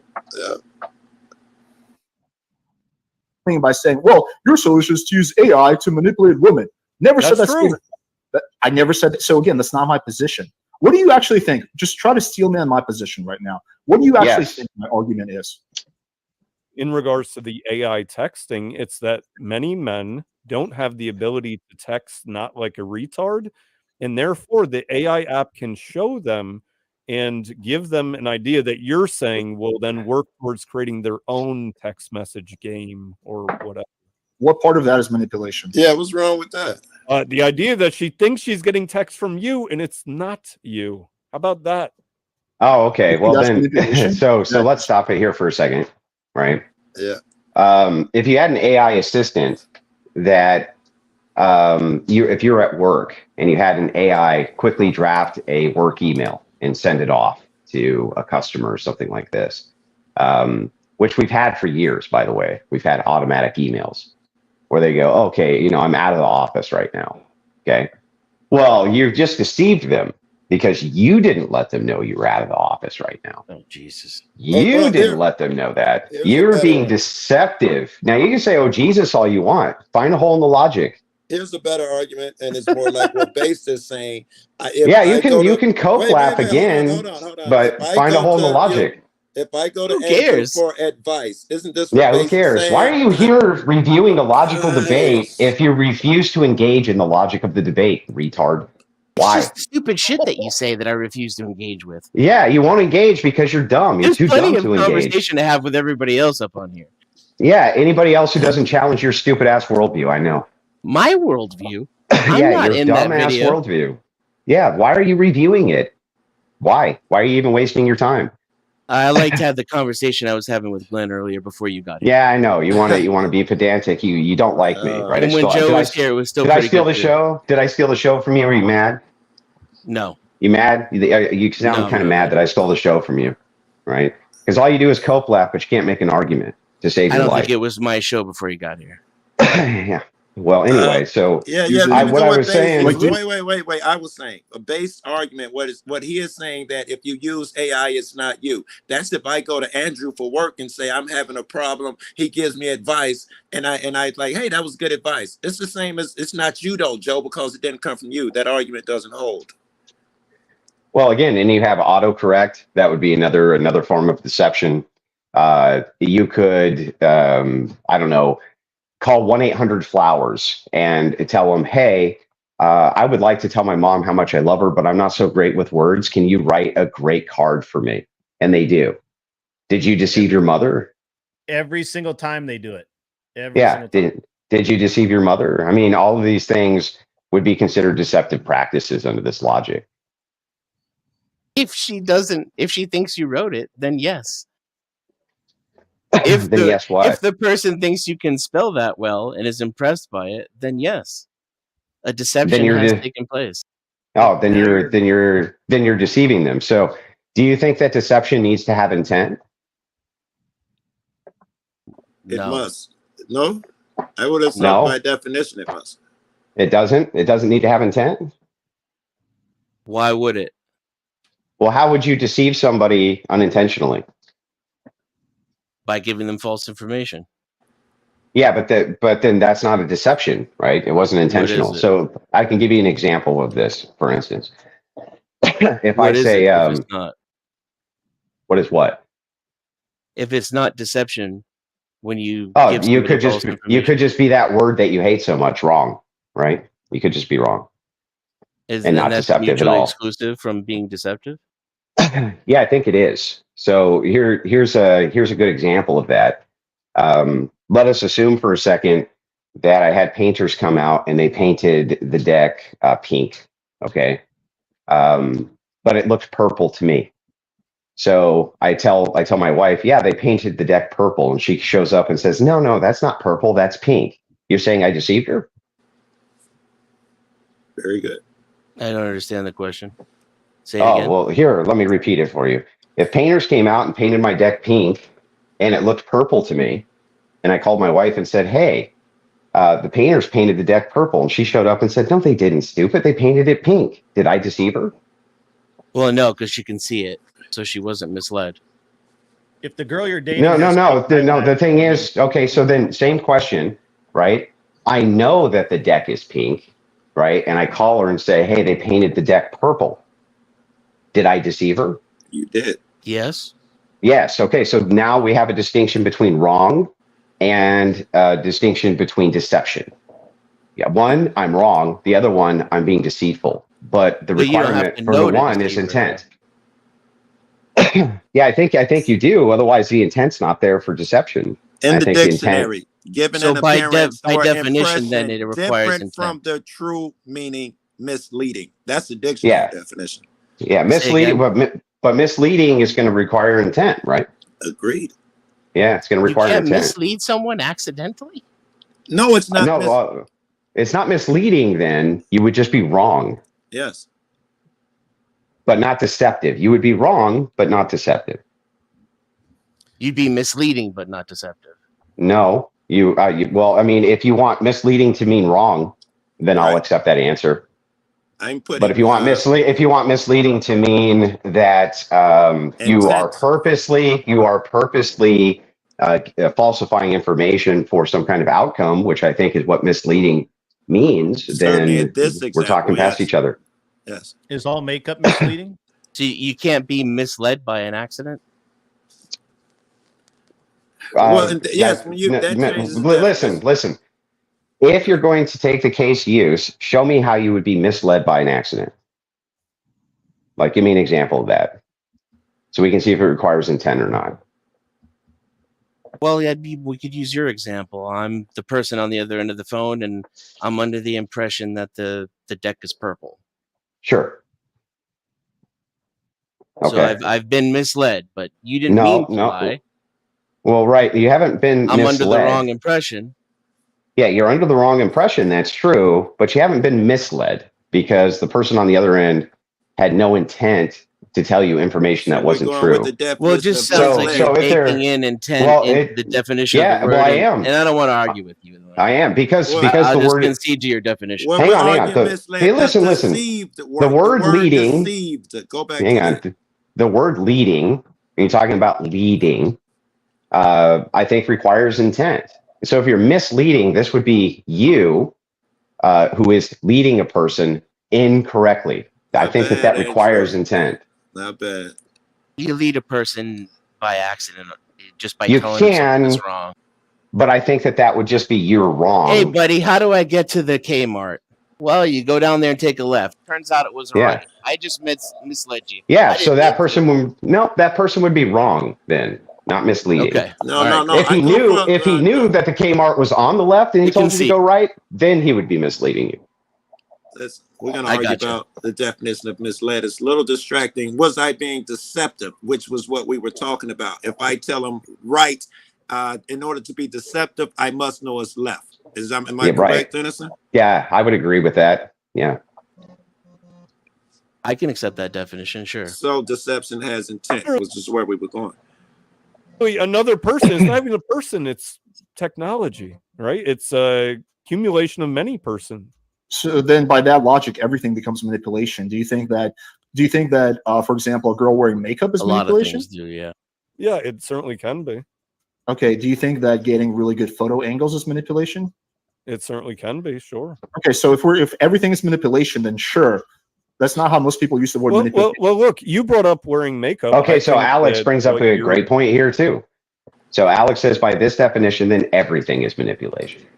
Everything. I think Alex is wrong there.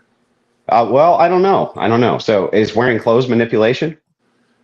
By base logic? I think it is. Logic it can be if it's if it's a push-up bra and some heels that are 5 inches.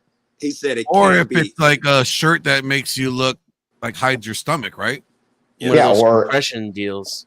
Or maybe you wear a color because it brings out the color in your eyes. Yeah. Then your eyes normally wouldn't be that color. Is that you being deceptive? I'm not sure. No, they said that's why they said it can be, meaning it not always is. And then dude rephrased it and said, so if it always is, he intentionally did that, I think. Yeah, he did, but he did because that would be an extension of base logic when it comes to this AI thing. So they're fleshing the logic out. And what Alex is saying is, by the way that you're stating that this is manipulative, then basically everything that I can think of would fall under the category of manipulation. Well, a lot of what men and women do to each other in dating, yes, is manipulation. Well, I mean, just a lot of what you do, period, would be manipulation. Yeah, like it's going beyond that. It's like you wearing the shirt that you're wearing today could be manipulation. Sure. Yep. He's saying everything then by this logical extension could be manipulation. Then he qualifies it and he says, I don't think that that's what most people mean when they say the word, which I agree with. I don't think that that's what most people mean when they say the word. What would be the difference between intent? How most people use it in intent, because most people use it with intent. Intent so, to do what? Yeah. Like, here's an example. I think that most people, if they see a woman put on, a little bit of makeup, they don't think that she's being misleading. But I think that if you were to go to a YouTube video where you see these like really hideous chicks who are so good at makeup, they actually end up looking like a different human being by the time they have it all applied, they would consider that an intent to deceive. Right. So yeah, how do you figure out the line? Well, that's a continuum fallacy. So asking where's the exact delineation between when it becomes intentional and when it doesn't is essentially impossible. But that doesn't mean that it's not happening. So we know that there's a distinction between thing A and thing B. Just because we can't give the exact delineation doesn't mean that there isn't. That would be a continuum fallacy. What's the intent we're indicting is what I mean. Oh, I mean, it would vary. Right. But I just gave you an example of where there could be intent. I couldn't give you the exact delineation as to when it became intent, but I think that we know there is one. But definitely not letting your mother think you wrote the card on her flowers. There is kind of a... Yeah, definitely not. That doesn't seem to be how most people use the word deception, no. Okay. Analogous to that example. No, right? I'm just helping guys. Well, I'm not even going against... Huh? I'm just helping guys compete in the modern day marketplace. If you're going to define manipulation as doing anything to come off, to put your best foot forward, then yeah, sure, pretty much everything becomes manipulation. Well, right. Look, there's a pretty big delta in terms of where we manipulate. When you talk about the text messages weren't even from you. They were used by an AI. Yeah, that's a tool. No, they weren't used by. They were fucking created. You didn't even write them. They were created. Yeah, they're created by an AI. Well, hang on. So I gotta be pedantic here a little bit too. Yeah, they weren't just created by the AI because you're asking the AI, right? You're asking the AI what to say here. In this case, not even an AI. It's kind of an auto response system. So you're asking the AI for this. That's kind of the distinction here. It's not that the AI is doing all your heavy lifting. You have to ask it to do the lifting. Wait, are you saying, Hugo, after you ask it, it automatically sends a response, or does it give the options to go with it? Well, I think you can configure it multiple ways. If I remember Alex's app correctly, I think it can be configured where you can ask it directly, what should I say here? Or you can utilize it to draft a response. But to me, again, this is just 1-800-Flowers. I really love my mom, but don't know how to verbalize it well. Can you help me out? That's all it seems like to me. That's very interesting. I don't really see that as significant. No, I don't see that as manipulation. Okay, let me ask you a question. How would the woman? No, hold on. How would the woman see it? How do you think the women would see it? Here's the litmus test. I'll answer your question. Here's the litmus test. Whether something's manipulation or something is just what's called putting your best foot forward or using a harmless tool. After you have sex with a girl, if you tell her, hey, by the way, I wasn't sure what to text you, so I use an AI app, would she find it a big deal? Vast majority of women would say no. However, Bullshit. Have you tried that? Have you ever said that? You're just saying bullshit. I don't have that anecdotal experience, Alex. You win. But that's not intuitive. I don't think that most women would be like, oh, no big deal. I was texting a fucking robot. No big deal. You don't have Yes, I do. I do think, I don't know. I do think that there's a bit of intuition here. So it's the old adage of it's the thought that counts, right? So I do think I do think that your mom, if you write really shitty cards to her, but you put the thought in to have somebody else draft a good card to verbalize how it is you feel about your mom, that she would look at the intent of that and say, that's great, and would not give a shit that somebody who is better at verbalizing your feelings than you wrote it. I just don't think she would care. You send your assistant to go get your mom or wife a birthday present. Is it you're a good guy for having the so-and-so, or you a piece of shit because you didn't get it yourself? Well, I think that your wife would probably say, look, you sent your female assistant because she knows my taste a little bit better than you do, or understands women's taste a bit better than you do. But I love the fact that you got me a gift because you were thinking about me. That sounds like reality. You got a shitty woman if she like, what you mean you ain't go yourself? You didn't put the thought into it. Yeah, it's probably an insecure chick. Yeah, probably. I think most women wouldn't care. And I think even some men would probably brag about it. They'd be like, look, yes, I'm terrible at, picking good gifts, but I wanted you to have a good one. And, so Samantha went out and she got you a great gift and I paid for it, but I wanted to make sure it was really good for you. I think most women would be like, great. I've been there. I think they'd be like, sure. Yeah. They'd be like, fine, no problem. I got my anecdotal shit of that. Yeah. What about personal shoppers for your outfits? Right on. Same thing. What about your hairstyle? Well, I mean, very good. Your hair. Well, my wife is both of those. She buys my clothes and she cuts my hair. So you're insincere because you don't do it yourself, apparently. Yeah, right. Exactly.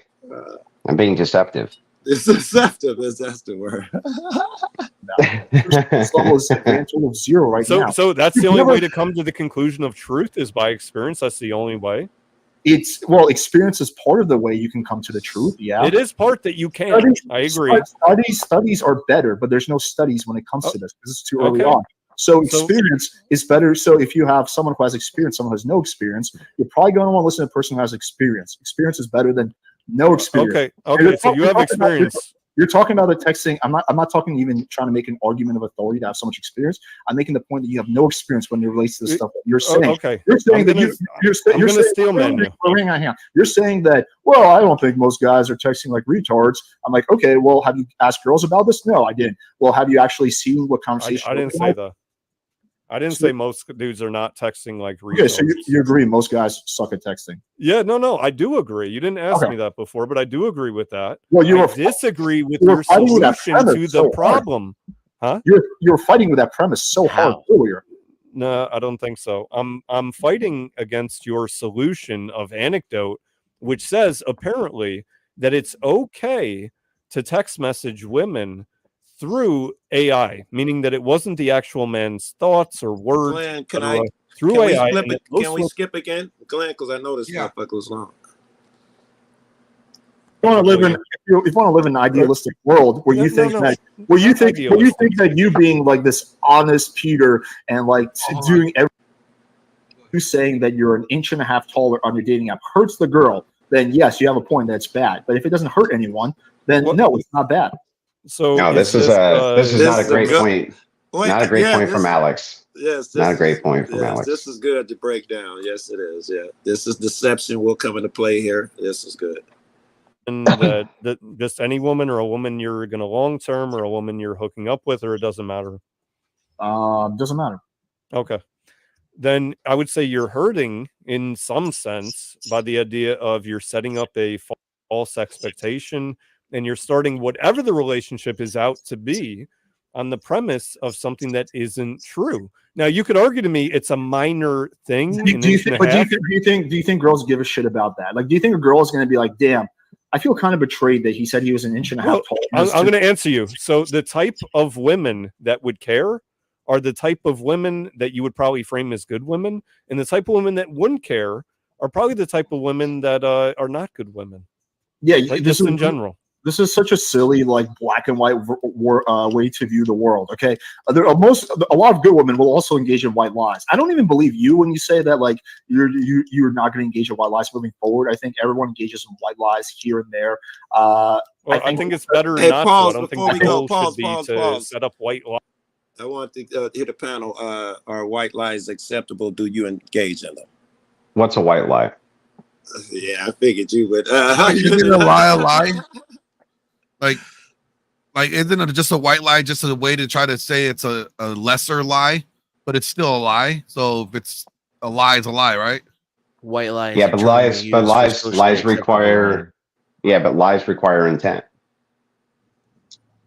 So this is the key in, right? So even a white lie would require intent. So I think where kind of the word concept fallacy comes in on a white lie. You're thinking of a white lie in terms of like your girl says, does this dress? Yeah, does this dress make me look fat, right? And you say no. Could be to most of the objective observers, you're lying. To me, you're lying. You could be, right? But if the person really doesn't think that she looks fat in the dress, though, and so says no, are they lying? No. No, right. So lies require intent. For sure, I'm with you, yeah.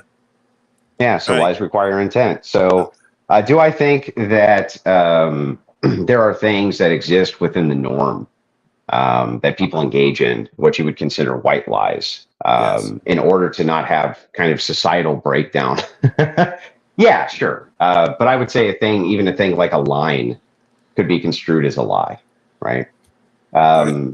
So if that's the case, then yeah, I think that engaging in what are considered white lies is probably okay. Oh, I would disagree. Let's hear some of them. By definition, he's right though, because like white lies are would be socially acceptable lies. Yeah, like you know. Yeah, they're socially It's socially acceptable lying because there's a social expectation for that lie. So here's an example, the counter example. You might think, no, it's not okay. From a secularist worldview, when you say I prayed to God and he spoke to me, you're fucking lying. But a secularist is going to say, oh, okay, great. Well, I'm glad that religion's helping you and that, you're speaking with God and blah, blah, blah, blah, blah. They're giving you a white lie, right? They totally don't believe you. They totally don't believe you. Well, a secularist, an atheist, if you said, damn it. As opposed to a religious person, the street guy. Oh, did we lose Andrew? Yeah. Yeah, at least it's Mike. Are you guys still there? Oh yeah, sir. Yeah, I had a call come in. No worries. iPhone. Yeah. So anyway, so you're like, I'm praying. You say I'm praying for my dad that he recovers. And the secularist isn't going to be like, oh, well, why are you doing that? God's not real, right? They're not going to do that. They're not going to do that, right? So it seems like I hope it works out. Yeah, I hope it works out, or I hope your prayers work, or this or that. You know what I mean? They're definitely, and doctors do this all the time too. Doctors will lie to you in order to assist with your recovery. Yeah, and that seems fine. Like they don't want you to be down in the dumps, right? So they'll definitely, if your chances are 4% of pulling through, they might say things like, "No, you're going to be fine. Don't even worry about that." They'll totally lie to you. Oh, that's crossing the line, in my opinion. You better find a smoother way to do it. Change subjects or something, but you can't outright lie to me. Even the small white lie. I wouldn't tell my kid Santa Claus is real. I say, go ask your mama. Okay, so you're going to tell a religious person who's praying over the dead body of like their mom or something that God doesn't exist? That's what you're going to say to them? That's why I said you got to have a smooth way to do it. I could not lie in order to make them feel better. I feel like I'm hurting myself. But I could find a million truths to say. I'm not religious. Yeah, but that's being deceptive. By not giving them the hardcore shits? Because your intent is to deceive around what it is that you actually believe to make them feel better. Where you going with that? I don't know. It could be deceptive. I don't know. But it could be deceptive. Yeah. That is definitely what I'm trying to do. Yeah. So I think you kind of just have to bite the bullet that there's going to be some socially acceptable lies, and that's pretty much okay, and that this goes even into the intent of what is considered economia, or that everything must be kind of driven through pluralism or the idea of a social prism. So, Andrew, I think this $10 super chat is directed towards you.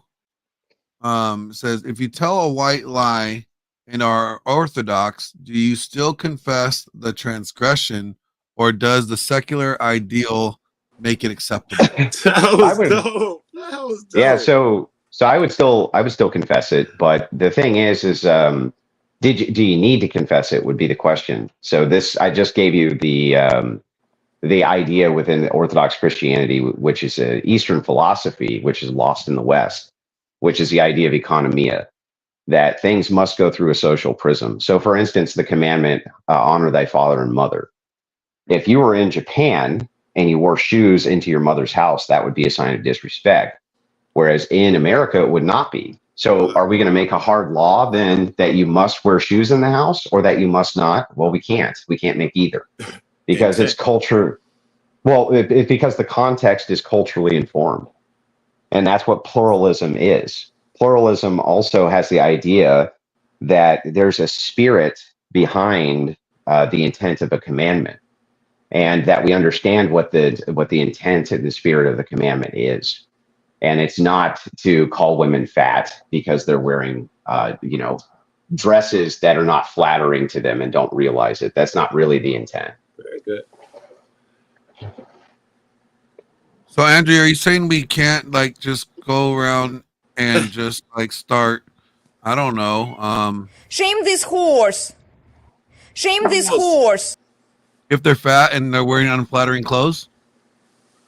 No, I mean, I think that, again, cultural context matters. So I think that these chicks who are like, 250 pounds and they're all wearing spandex and they have like the gross chunks leaning out both ends. Say something. Yeah, I think probably walking by and being like, ew, fucking gross. What's wrong with you is totally appropriate. Right. But if a chick is just wearing a striped dress that makes her look 1 pound heavier than if she's not wearing the striped dress, I'm not sure that would be worthy of social commentary, right? I dig it. Okay. Why? So you just accept it because that's socially acceptable. Yeah, if you want to do that, you can do that, but you're also going to get a result from the other side. You're going to elicit similar women who are also going to white lie to you. Yeah, I don't have a problem with like occasional white lies. Well, that's good. When you say like I'm going to solicit some kind of certain result, but like the result I have is a girlfriend who loves me, who I'm really happy with. So I'm not complaining about the result. Like there's nothing wrong with the result. I wonder if he would say he got that. I guess I would ask this question. I don't know. What was that? I wonder if he would like say that to himself, like if he were having an internal dialogue, if he would say it was his pickup game that got him the girlfriend that he loves. It'd be more interesting if he's saying that, yeah, I did the pickup game. I had to do some slick shit, assuming that the pickup game is slick. But as long as I got a girlfriend, I'm happy. That's even more interesting. But like but it has to be congruent to him, or he has to continue to play this facade for as long as a relationship. No, I wouldn't call him out on that. If he was a pickup artist and he had some success, but then he kind of changed and became more seasoned, and maybe his motives or his intentions changed, and what was important to him. Wouldn't it have to align with like what she like was already attracted to, though? What do you mean? In which part, the beginning or the later guy? Well, the beginning has to eventually match with the end, right? Or who he ends up becoming. Yeah, or like, otherwise it wouldn't have worked out. Yeah. It's interesting. Meaning the pickup artist guy led to the girlfriend guy anyway. Yeah. Is that what you're saying? Yeah, like it had to be one and the same to some point. Or like they had to blend, and they had to be at least like congruent enough, or it would have been such a drastic change that she would have noticed, right? He can't still be acting 8 years later. He can't still be acting. At some point, the real him's been revealed. She loves him. What if it's not acting? What if he just genuinely changed? So then he just became it. So then that's just like going to the gym and working out, right?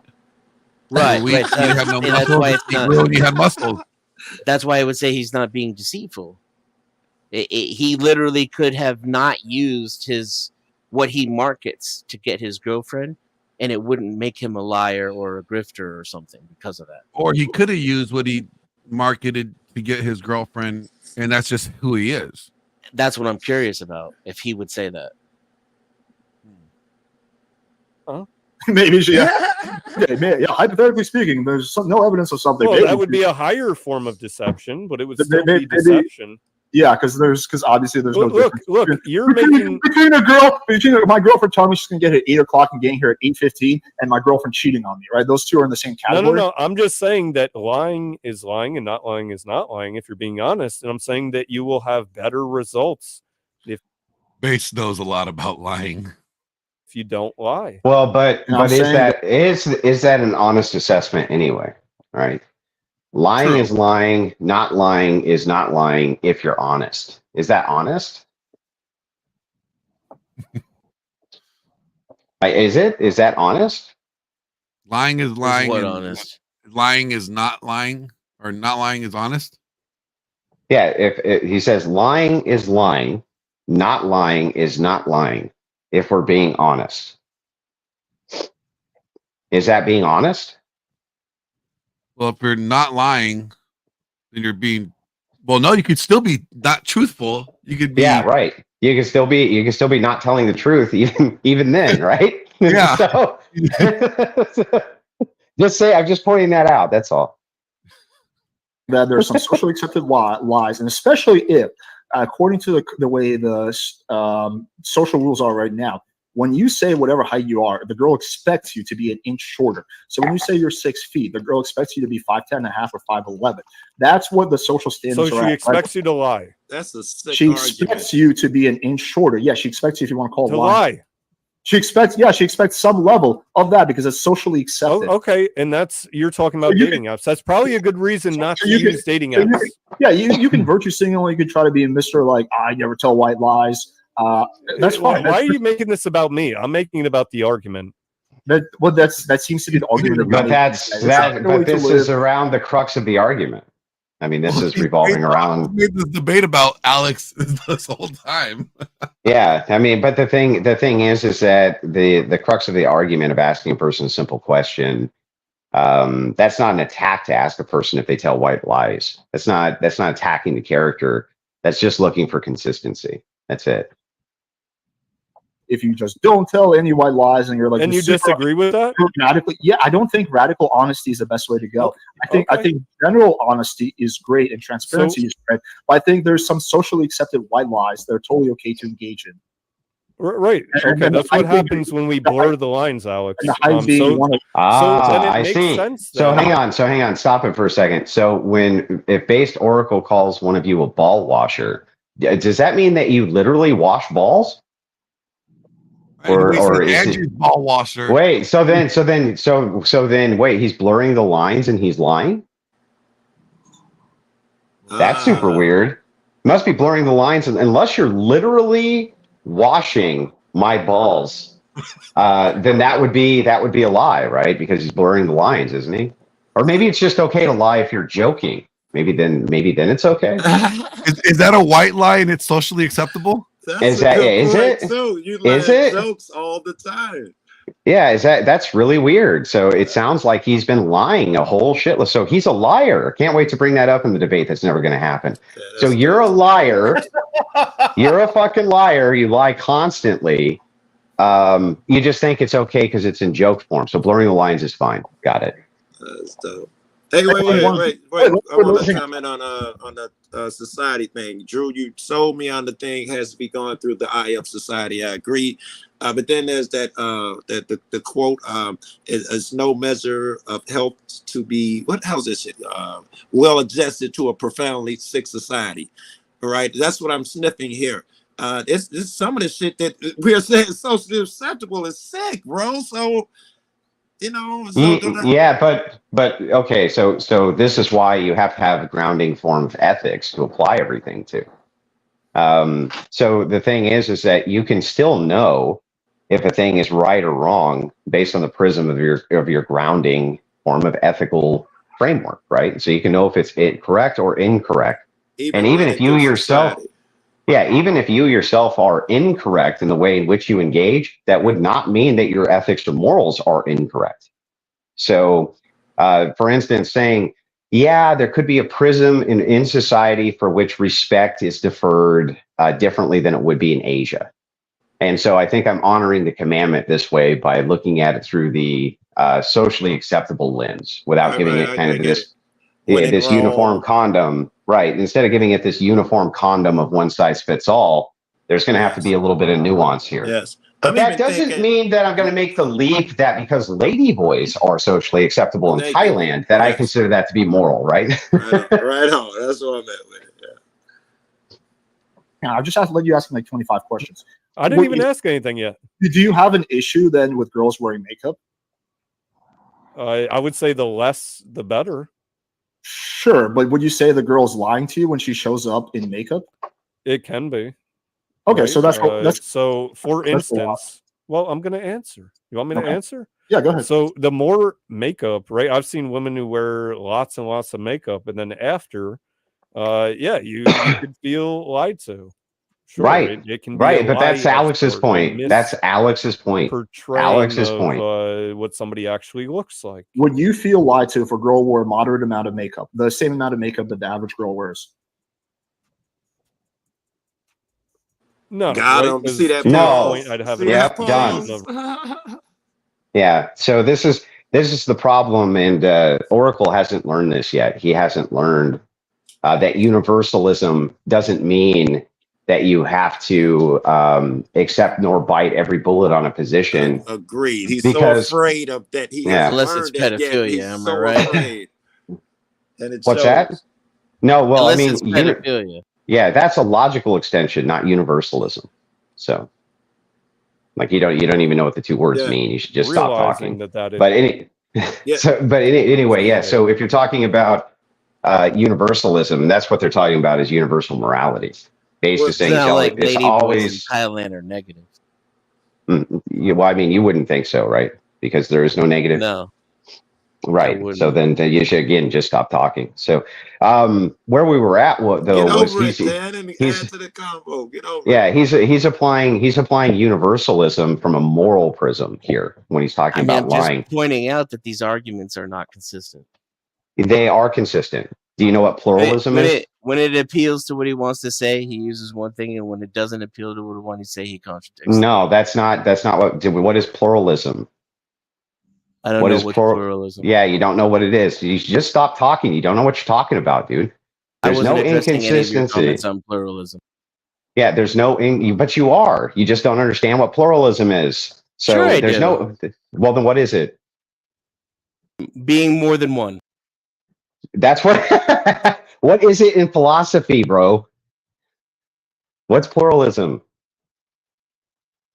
It's that because it appeals to a masses that it's socially beneficial. Nope, that's not what it is either. So what is it? But pluralism just means it means that you can have things which are universally true, but they can still be applied as universal constants, even though there could be changing circumstances to them. So what? So what? So my point is the logical extension of you saying I don't believe in any sort of negative connotation on anything, and then I point one out and you say, okay, yeah, that's bad. Then but I didn't use those words. Those were your words. That would be logically inconsistent. Has nothing to do with you. Hang on, bro. Let me finish. And I'll let you answer. It's just a pedantic argument. You don't want to. I know you don't want me to give you the argument. That's fine. You let me know when you want me to give you the argument. More dicks than arguing your argument. There's more dick measuring shit going on. I have a small dick. I still think he's wrong. Yeah, I know. Well, I mean, you can think whatever you want, but I mean, it's your logic, right? It's your logic, right? Because there's your logic and my logic, not the logic.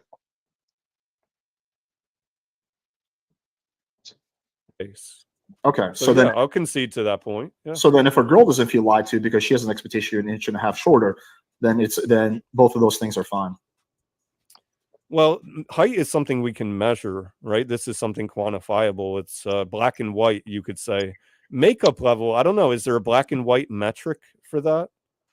Or is there a black and white metric for how much is too much to exaggerate your height by? Not really. You just say your fucking height. It's not that hard.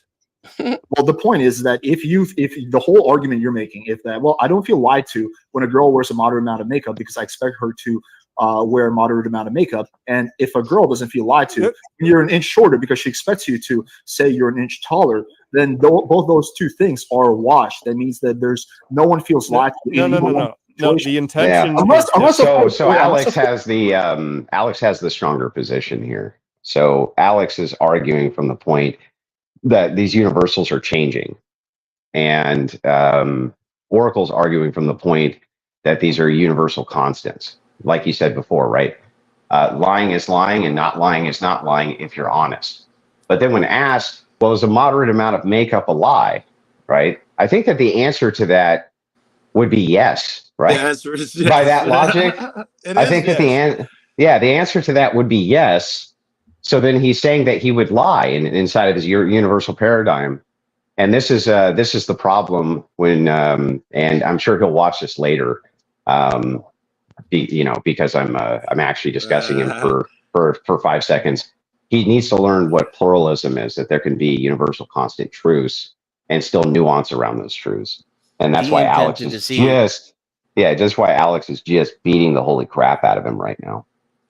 The intent to deceive is required for it to be a lie. Okay. And of course, you want to justify. I don't know what that means, but all right. But then virtue signal against that would determine where on the scale you can't have you're becoming a liar. Yes, I think you can't make is an intent to deceive. It's socially acceptable, but if we're going to call it what it is, yes, I'm intending to cover up these dark spots under my arms. It is my eyes. This is an intent to deceive. Is it an intent? Is the intent to deceive, or is the intent to put your best foot forward? I think it's hard to. Well, I think it's hard. I think it's hard for you to make the claim that a person is intentionally deceiving. That would require them to be intending to do that. They could be deceiving you. How is only the person would know. Yeah, that's correct. How is it deception if it's like, again, like if I can see if she looked like Quasimodo and she put on a mask and like put all this makeup on, and then when you took it off, it's like not the same person. But some dark spots, like her face didn't change. Right. So basically, the more what you're saying, Glenn, here is the more hideous a chick is, and the more makeup she piles on, the less likely it is for you to believe that she was not intending to deceive you. Correct. That's really what you're saying. Yes. What about even a small amount of makeup? Is that deception or no? No, it's I don't think it is. Right? I think it would depend on the intent. Again, I think that there's many women who will put on makeup not with the intention to deceive you, but rather with the intention to enhance. Yeah, exactly. They want to enhance themselves. So absent, it's always mattered. But anyway, so that was my point: is that intent mattered. So yeah, I think, like want her to put when makeup Dave on? said Like, it mattered, it was a bad argument, and it was.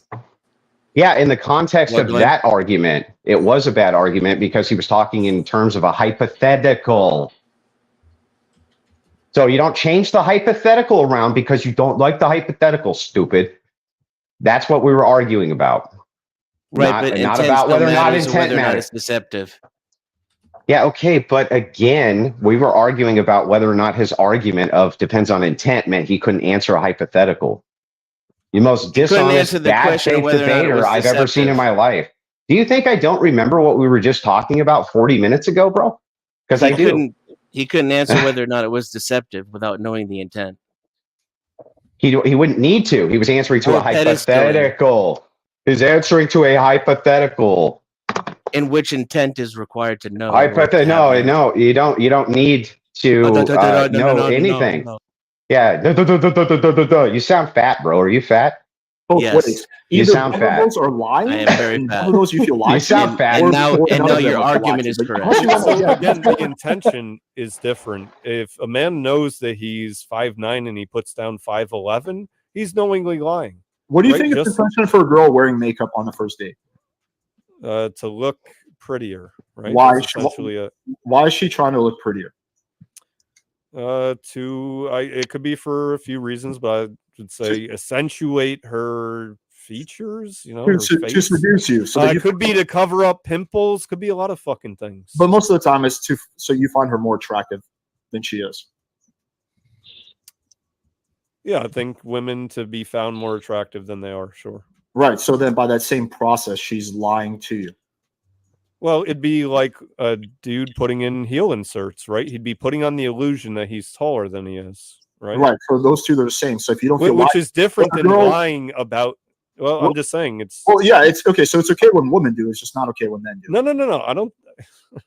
You asked me what my preference was. I told you. I told you I wasn't okay with lots of makeup. No, see, he said lots of makeup right there. He didn't like. That wasn't just like a woman just putting makeup on, like Andrew or like Alex said. You said that if a girl wore a moderate amount of makeup, you would not feel lied to. That's what you said. I would not feel as lied to as if they were. Okay, so now you're just changing your position. You said your exact quote is, people can go back and watch this. If a girl wore a moderate amount of makeup, don't watch it. I forgot. I would not feel lied to. That's exactly what you said. Just own up to what you said. That is what he said. Okay, well, that's he doesn't remember, but he did say that verbatim. Yeah, he said that. It was the first time, really, in this entire debate, I really heard the guy answer directly yes or no, and he said no. That's the reason you remember it, because he rarely answers directly. Well, yeah, he doesn't give many straight, direct answers. It comes off as fearful. He's got to be careful about that shit if he's going to get in this debating game. He's already put himself at a disadvantage because the question of the debate puts Alex on the defensive, and Oracle has chosen to take the defensive position. Yes, this entire conversation. I thought Alex brought him there, which again was weak. I thought for sure, yeah. Alex took him there, and he's holding them there too with the smile on his face. And he's willing to go into these small details about a thing rather than jump over to where you already. He's completely lost sense of his own argument, which was much better than what he's spouting over and over again. Just for the sake of arguing or being right or something, he has lost sight. I said it. I don't even remember, but sure. So do you want to change your position now? No. Okay. I'm going to speed it up a little bit more. Okay, so what you just saw there, that's now we're in bad faith, actual bad faith territory. So that's the most commonly used kind of phrase on the internet, bad faith debating. Right. Which part? And it almost never applies with the change your answer. So he's saying, okay, listen, you've now been caught in a contradiction. Yes. And he's been caught in a contradiction. Do you want to change your answer? No. Well, okay, if you've been caught in a logical contradiction, you should probably concede, okay, that was contradictory, or you know what, I misspoke, or, now that I'm thinking about that, I was incorrect in this line, but that doesn't mean I'm wrong about the argument, but instead he just goes, no. And dude is smart by pointing that out. So that makes it a bad faith? Well, that's saying I concede that this is illogical, but I'm going to stick with the position anyway. That means that you're unwilling to change your mind in an argument. That would be bad faith, yeah. Okay, assuming Base is arguing bad faith and believes dude has won the point and is holding out. Base still could be thinking, no, I still believe what I believe. Well, that would be like. Oh, I don't think that's the case. I think Base. Like, how could you believe what you believe and knowing that it's incongruent with your argument? It seems logical to me. I don't know if he's acknowledged that he's lost the argument yet, and he's. So he doesn't acknowledge that he's wrong. Period. So it's okay. Yeah, that's true too. I feel like that at this point, Base is trying to regroup. Yeah. He's trying to obfuscate the fact that he's lost those points and try and make it look like he's ahead. And I think, and again, I hate to admit this, but honestly, the PUA guy is,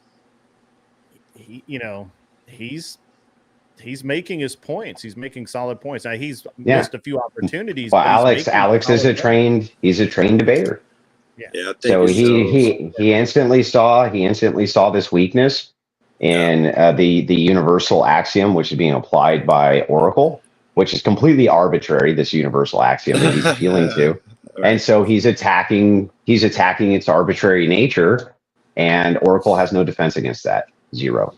and he's being a good whatever debater. He knew when to get loud. You want to change the debate? Stick it out there to show his inconsistency right now. You know, it was smart. He gave him the opportunity to change his position, knowing that by him changing this position, he would by default win the debate, right?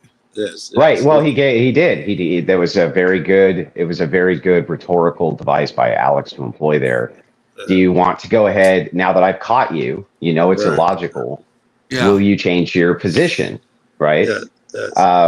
If Base had bit that bullet, right, everybody's esteem for him would go up, not down. Yes, we already said that he never learned that, though. That's why the long pauses and all of that. He never learned that you can bite a bullet and it doesn't mean death in this game.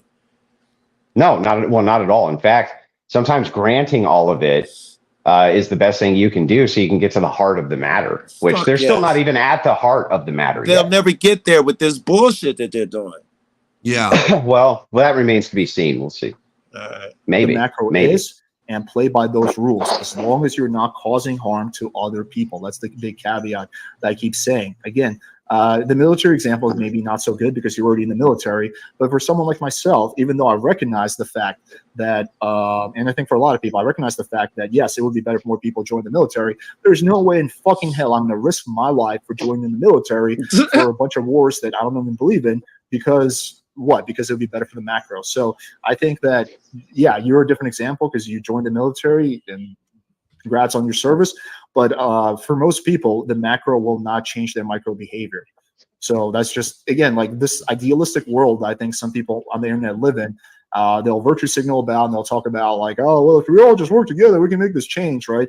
I think that there's a difference between being defeatist and thinking things are never going to change, and being delusional and overestimating your influence on ability to change. No, I totally get you. And you're being delusional and underestimating your influence, because like you said, you don't have much influence yet. Apparently you have a couple 100,000 people who follow you and follow your words and things that you throw out there. And to your point about micro and macro, every macro change, however you want to look at that, was started by the micro. There's no macro change that is exclusive of the moving parts that create the big picture. Well, that's not true at all. Okay, so this also is a bad defeater for Oracle's own position if he's using intuition. So if what they're arguing over is whether these things are intuitively true or not, right? My intuition says that's what common sense is, right? Intuitively. Well, if it's not shared intuition, then it's not intuitive. So it would shared intuition would almost have to be macro level, right? Yeah. Otherwise, how could it be shared? Otherwise, how could the intuition be shared? Because that everybody would have to have the same intuition, right? Or something, or at least a lot of people would. Similar, right? Like a majority. Yeah, we would have to have at least a lot of people moving towards this kind of shared idea intuitively from cultures that have no contact with each other. Maybe murder, for instance, could be intuitive. You can say, okay, basically all cultures everywhere, even if they've never come in contact with each other, have some kind of paradigm against murder. So it seems like it's unintuitive. Seemingly it's unintuitive. So if they're going off of his intuition, then saying that every change is made at the micro, that means no, somebody's introducing these intuitions in, and then the majority of people are accepting this one guy's intuition. That would be the opposite of intuitive. I get it. Base's argument could not have won either way anyway. His argument right here is that just because the micro affects the macro, I win. No, that's not fucking true. There's still a distinction between them just because they are tied some way. They're still two separate beasts right now. We can continue this debate. I think that. Oh, but you're missing the facts, man. He's using common sense. Right. Macro changes. Show me. Sure. Like, let's just say, like, all the government, like FDR, for example, and all the reforms that he had, that was done on the macro level. There was government programs that were implemented that changed the wealth inequality, that changed the number, for example, like Social Security is a macro program that changed the amount of old people who lived in poverty. Yeah, this is a bad argument from Alex. The concept of. So this is a bad argument from Alex because saying, well, the government on a macro scale changes things. Yeah, but one person can implement policy, which then everybody else follows. So that could be actually a micro example if base picks up on it. Very good, very good. I missed it. Yes, you're right. Thank you for the $10 super chat, Department of Newsmatics. He says, is it just me, or does Base look like a thinner version of Wes Watson? All right, so, Andrew, you've seen Wes Watson up close. I mean, what do you think? What do you think? No. Does Base just have hairier arms? No, I don't think so. I mean, Base Oracle just always has struck me as just kind of a whine ass. That's it. Just kind of a whine fuck. It just whines. I can go with that. And it. Sure, it's a governmental program that affects society, but are you telling me that the person you just named didn't do it? Right? Didn't you just reference Roosevelt? He instituted. So he did. It wasn't him. So he did pick up on that. Yeah, he picked up on it. Yes, yeah, so he did. So he did pick up on how you can apply the micro at the top level. Yes. Alex would have been better going off with the shared intuition. I understand where he was going with it, but it wasn't a good argument. Right, I dig it all. I agree. Him that did it himself. He instituted macro policy. Then who did it? I'm not in the position. Then who did it? Well, he was the one that instituted the policy. The policy was the one that changed things. But sure, I'll just grant you, and let's just say he did it. He was in a position. Hang on, right there. Hang on. Stop. Good faith, right? Alex does what he should have done. He saw, okay, wait, I made a mistake here. So I'm just going to grant that this is true. I know how to take the bullet. What Base has never learned, it won't hurt. Yep. It's not going to hurt me to go ahead and grant this as I move into the next part of my argument. That's ultimate good faith. And because that also means like your argument is not completely contingent upon this one thing, right? Exactly. Not even does close. any of this have to do Base with is trying to make it look like it is. Does any of this have anything to do with the pickup artist community? Absolutely not. We left that shit a long time ago. They're measuring egos. Well, now. I think it does. I think that they're comparing worldview philosophies, and so if one's making the claim from a moral standpoint, this is wrong. Right now, they're testing this out on an external level to determine what are our standards for right and wrong. Okay, Is it actually immoral for me to have this dating app that's telling white lies, or is it not? If I apply your logic to these other arenas, are you going to be consistent across all arenas? Right, and that's a bullet that a universalist is going to have to kind of bite. So I think all of it has to do with the initial argument. I don't mean mean that it doesn't. Of course it does, and it's all good and worthy. I'd love to go into it. But if it was the thing is it inherently bad or good for society? They've you guys, neither one of you cats are trying to win at this point. You're arguing something. Well, it's actually no, they are in a sense, because if you would have to say agreed. You had to say, well, like based off of Alex's good faith standpoint, you'd be more inclined to believe him based off of his, behavior and the way that he addressed it and acting out of good faith compared to someone who is acting out of bad faith. You could say like, well, although you may agree with their argument, they were wrong in this. So like maybe their argument is not the one you should pick. He could achieve that same goal, yes, by arguing something better for his position, a stronger position. He could achieve those same things, the good faith arguments and be kicking his ass, where the average cat in the crowd is just like, woohoo, get him. Yeah, I just think that, but like I'm thinking like this is why it still is important and it ties into it, because it ties into the message giver, right? The person who's making the argument. I know it's important to us. I don't know if the whole crowd, I don't know what the debate crowd looks like. It is, I see every aspect of it, and I agree. I'm just assuming the clock is ticking. There's a crowd out there. You're missing opportunities. That's in the back of my head. On a panel, this is endlessly fascinating. Okay, I see what you're saying. Yeah.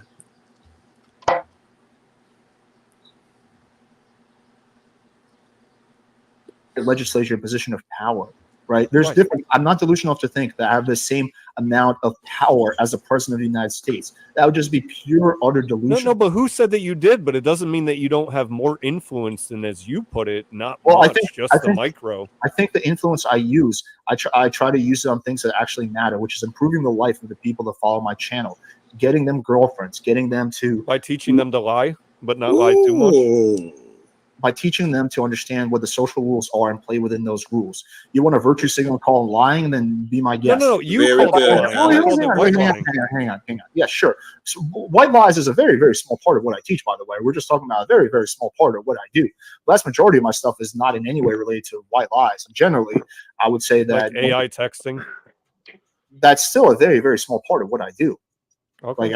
Like the AI texting thing is a very small part of the well, why didn't you get to, in all this 2 hours, why didn't you get to the big concepts if those weren't it? Even they know I thought we were discussing the premise as a whole, not me as a me as a person and me as a teacher. If you want to, that's fine. Yeah, so like if you want, it's a totally different discussion. Me discussing me and my ethics and my contribution versus the nature of the pickup community, and then we got into like cavemen and all that other shit. I never brought up cavemen. That was you. That was you. I was talking about historically, well, as far back as, including up until right now. All right, boys. All right. Did we want to go ahead and to our closing statements? And then I have a bunch of people backstage that want to join for panel. Alex, I believe you guys want to hear the closing statements? No, sure. I'm not going to stay on after this because it's like 11:12, but I can maybe. So do we know who won?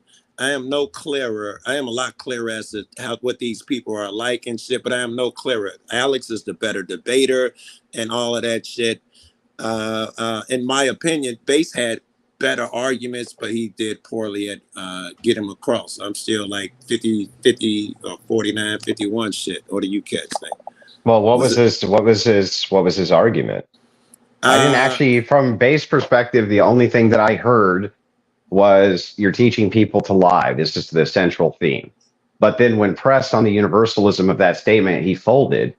So that it sounds like his argument had no water, held no merit, it wasn't sound. Okay, you think clear victor? It's pretty clear from my standpoint. If your goal here was to say that Alex having this AI dating app is lying, I'm teaching men to lie. You're teaching men to lie, and that's bad.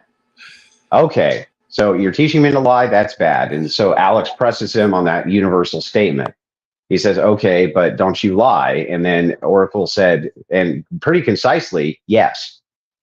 A woman could be doing something which is, I would consider deceptive, and I still wouldn't consider that to be lying. Why wouldn't that apply over to the AI app then? He had no answer for that. It seems like it's a pretty clear victory to me. But that's just on the AI part. Remember, the whole thing was hours long. And I think his argument was that it's immoral. That's the way he would have put it. And I'm not sure that most of the shit was not. And the shit that he was saying, I'm not so sure his points were wrong at all. Well, some of them obviously were. But I mean, well, then how do you reconcile this? How do you reconcile this then? Yeah. He says lying is wrong. And so therefore, you utilizing this dating app is teaching men to lie, and that's wrong. This is a central theme of the argument. But when countered with, okay, but if women wearing the nominal amount of makeup that most women would wear in a social setting, lying to you, his answer is no. How do you square those two statements? I think he was wrong on that part. I don't think that was the entirety of it, though. But that's that's the end of the argument, because he points out that it's illogical if he holds the standard for Alex, but does not hold the standard for himself, or holds this standard in even a different situation, then it would be an illogical standard. So he points out this is a contradiction. That's the end of the argument, as far as I'm concerned. Yeah, I was going to say the same thing, because, well, it has to be a principle that goes across the board. That it has to be measured on both sides, not just one side. If it's universalism, yeah, it appears that this is a universal argument. So he's saying, Based Oracle says it's universally, and he made this clear. He says lying is lying, and telling the truth is telling the truth if we're being honest, right? So everything that you're saying that is untrue is always a lie if we're being honest. Okay, so then, and it's always wrong to do that. Yes. Then how come when a woman does it, it's not wrong? I don't You know. didn't really ask him that second part, though. Yeah, did that even He did, and I'll explain how he did. He asked if a woman wears the normal amount of socially acceptable makeup, thus hiding her appearances, is that a lie? And he said no. So he did ask him that question. Ask him about if it was wrong. Yeah, it doesn't have. It's a logical extension. Hang on. It's a logical extension of the position. Of like your that's position, the maybe. No, of his position. How is that? Okay, so instead of I think it's pretty simple. Instead of throwing that out, walk me through the logic. He sucks at arguing that lying isn't always wrong, but it's wrong in this case. Yeah, but that's not the argument. The argument that so you're changing the argument. His argument was universal, and he said it's universal. Lying. He said lying is always wrong. That's his universal statement. Well, you just said something about him saying it's one thing for men and one thing for women. Right. And that's because you're pointing out for makeup is a good example of how that means it's that he thinks it's women should behave one way and men should behave. I think he's still saying women shouldn't lie, men shouldn't lie. But it's more acceptable for lie. No, because the question was, if they're wearing that makeup, are they lying? His answer is no. Yeah, his answer should have been yes. And that's important because based argument was that what Alex is doing by providing this program is lying, and therefore it's bad. And so if he grants the guys using it would be lying. If he grants even the 1 point that it's okay for women to do it, but not okay for men to do it, then his argument falls apart. It's not a universal.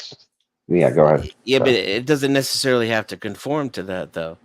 It doesn't because he made the claim. He could just simply believe change the argument. Then yes, you can do that. But if you're going to, if you're framing, you're just repeating yourself. I'd like to finish what I was saying, and then maybe you'll just still disagree with me, but you'll be disagreeing with me, and not the thing that you just said. You are trying to change the argument, and I want you to. I'm just trying to say my opinion out loud online. That's all I'm doing, and hear your opinion out loud online as well.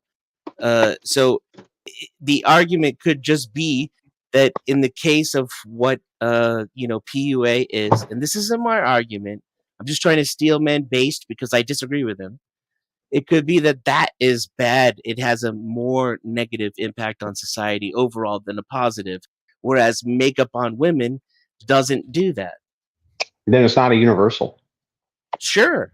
I mean, so this kind of universalism is kind of retarded to begin with. But he claimed it's a universal. It's like the same thing that you did with pedophilia. Yeah, but he claimed it was a universal. He's wrong. Okay, well then he's wrong, like we just said, dumb fuck. Yeah, nobody disagreed with that. Then why are you steel manning? Why are you steel manning a position we already have, dummy? Because the position is whether or not it's an overall good or an overall negative. And we all agreed that Base did a bad job of arguing. No, but you said that there was some kind of more nuance to Base position, but it's not. It's just a universal statement. I don't know what Base is thinking, Andrew. Yeah, you do, because he told you what he's thinking, dumbass. Didn't you listen to the debate? I honestly don't think he was really being honest that whole time. Oh, so he's a dishonest debater? I think so. Yeah. Would you agree that he's coming from bad faith? That's the one thing you and I can agree on. Then. Holy shit, man! I love you too. Mm-hmm. I think it's funny though. The guy standing for morals is the guy that's come out as the bad faith debater.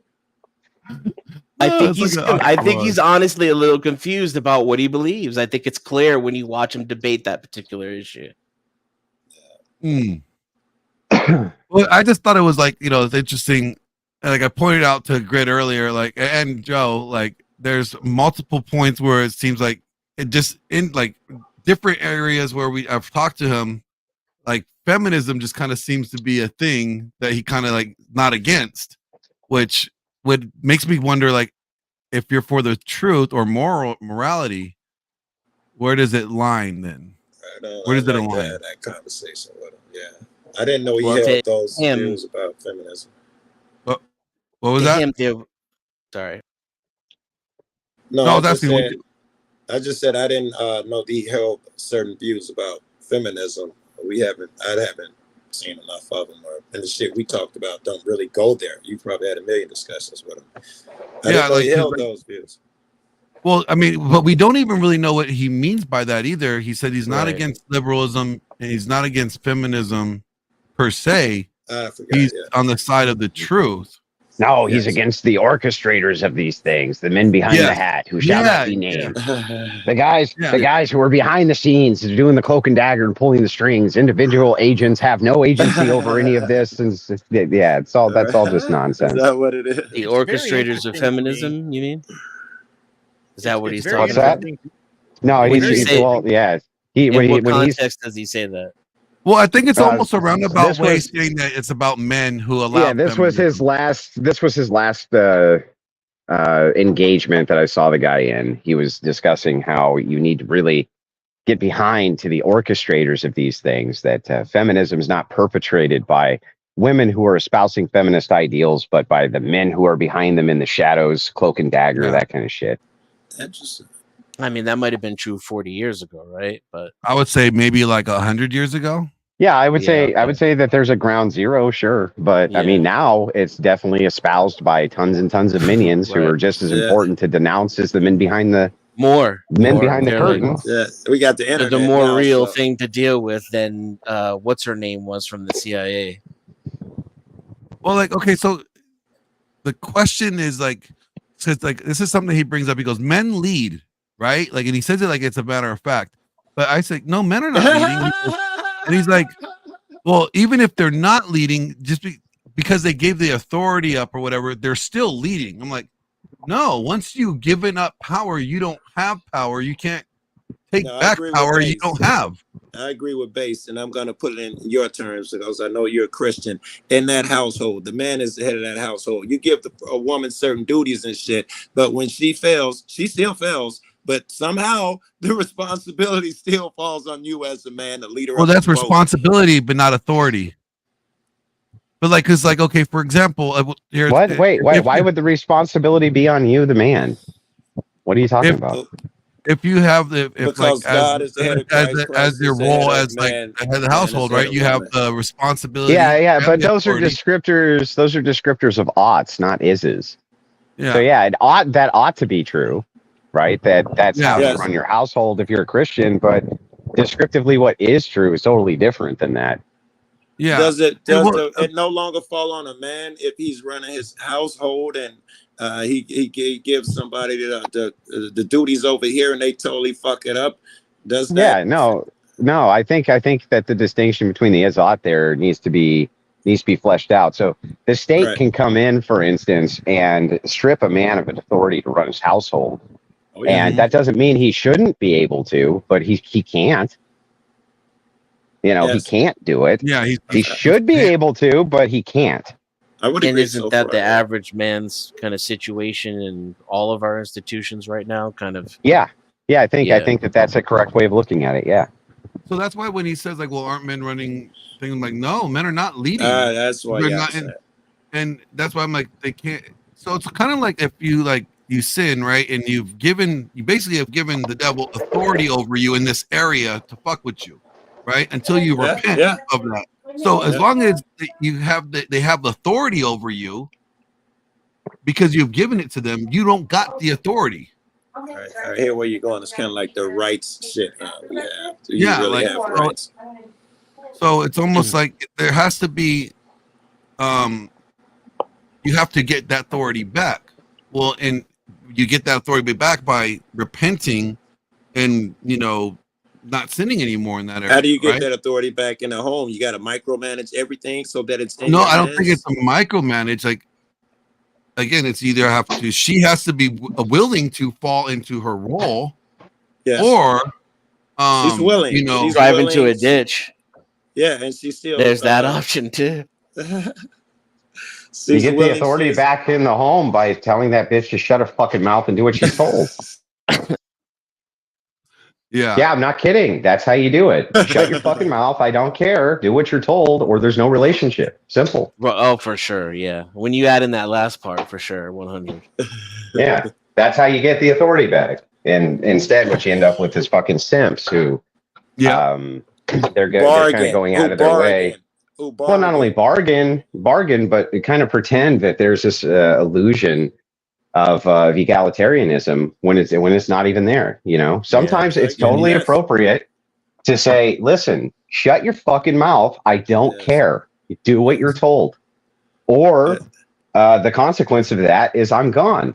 And probably she'll get on her knees and swallow your load 5 seconds if you do that. Probably she will. Just saying. See, like when I was talking to Ben Thorpe, I was like, he's like, you're not gonna like smack her. I was like, why would you do that? Me leaving is the consequence. Her not being around me, her losing access to me is the consequence. Like that's like, why would you want to do anything like that and strike her? Because now it's desperation. You want to hold on to her. Well, that's trying to be controlling. That's trying to be domineering. Yes. You know, no, like, are you in control or are you controlling? Like, there's a huge difference there. Right. Well, yeah, but what's wrong with being controlling? What's wrong with that? I mean, let's go to the umpteenth. Let's go to the umpteenth, where you're like, I want everything to be exactly like this in my house. And that's how it needs to be, or else we're not going to have a relationship. I can't think what's wrong with that. I can't think of a single thing that's wrong with that. It's pretty controlling. Isn't that my right? Isn't that my right? Isn't that establishing like your frame? That's your frame. That's the way that you want things run in your house. Your frame ends up with cats. No woman is gonna accept that. Your frame ends up with a bunch of cats at 90 years old, because no woman is gonna do every fucking thing in reality the way you want it, and then be happy behind it. You know, my girl's happy to submit. She knows the man of the household. I got it good, but you know, there's some shit she can't do every fucking thing. Can I give the degenerate heathens perspective on that? Whatever it is, I'm interested. So, I mean, that's your choice, right? So ultimately, you have to choose whether or not you want to sacrifice certain things in order to appease a relationship.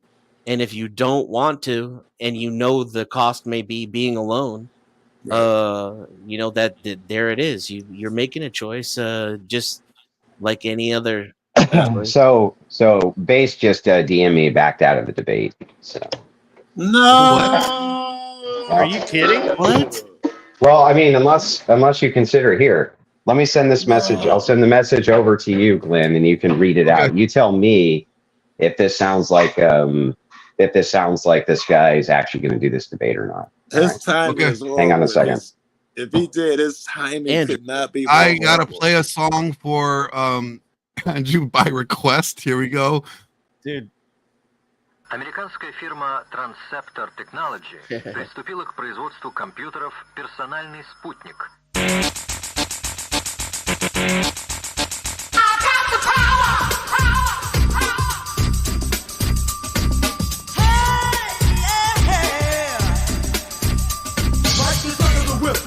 Attack, front to back, in this thing called rap. Feel like a double rhyme double on a heavily level. Bang the bass, turn up the treble. Flash on my day and night all the time. 714, flies the line. Maniac, radiac, winning the game. I'm the lyrical Jesse James. All right, there we go. I was getting into it. I forgot what we were doing. I was all into it, bro. Andrew, do you want me to pull it up on the screen so I could just share it that way? Am I wrong that even if Andrew demolishes him in the debate, it's still good? Like, Andrew, so this was, yeah. You can read it. So that you have context.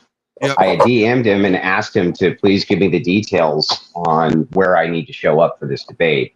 Can you read it? So hang on. So he made the demand. Well, say please and thank you. I said, okay, sure. Please and thank you. Can you now tell me what the details are for the debate so I can show up to it? And this is what he sent. He goes, I appreciate your submission, Andrew. I can't say the same for your copium addiction. Obviously, you have some work to do before applying to be my friend. Okay. But I believe in you to some degree. Tentatively transactional schedule. Base Oracle arrives in Michigan, ETA 10:45 a.m. Upon my arrival, I require a box of chocolates, organic preferably, as a welcome gift. I also require tuna BLT on sourdough, no excessive mayo.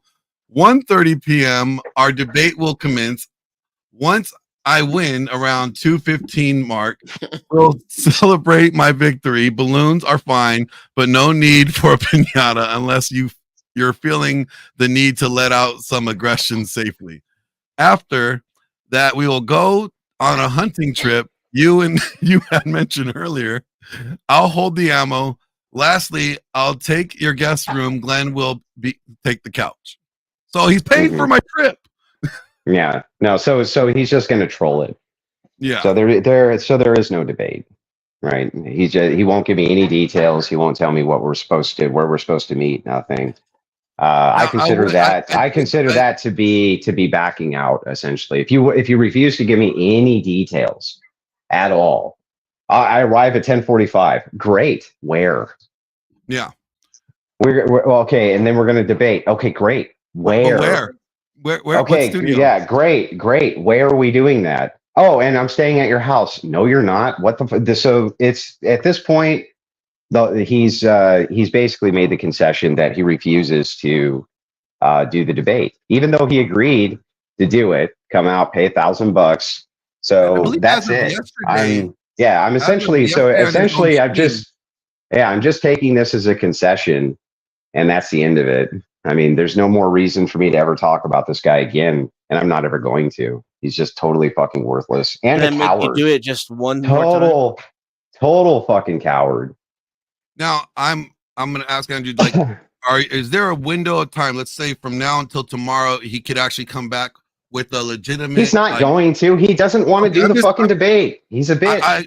I agree with you, but I'm just saying the guy's going out of his way to make sure that he never does this fucking debate. He refused to give me a single shred of information on where to even go to do it, which is completely unreasonable. So he demanded the debate. He got the terms, and then, like a little bitch, refuses to actually engage so that we can have this debate because he's a lying grifter.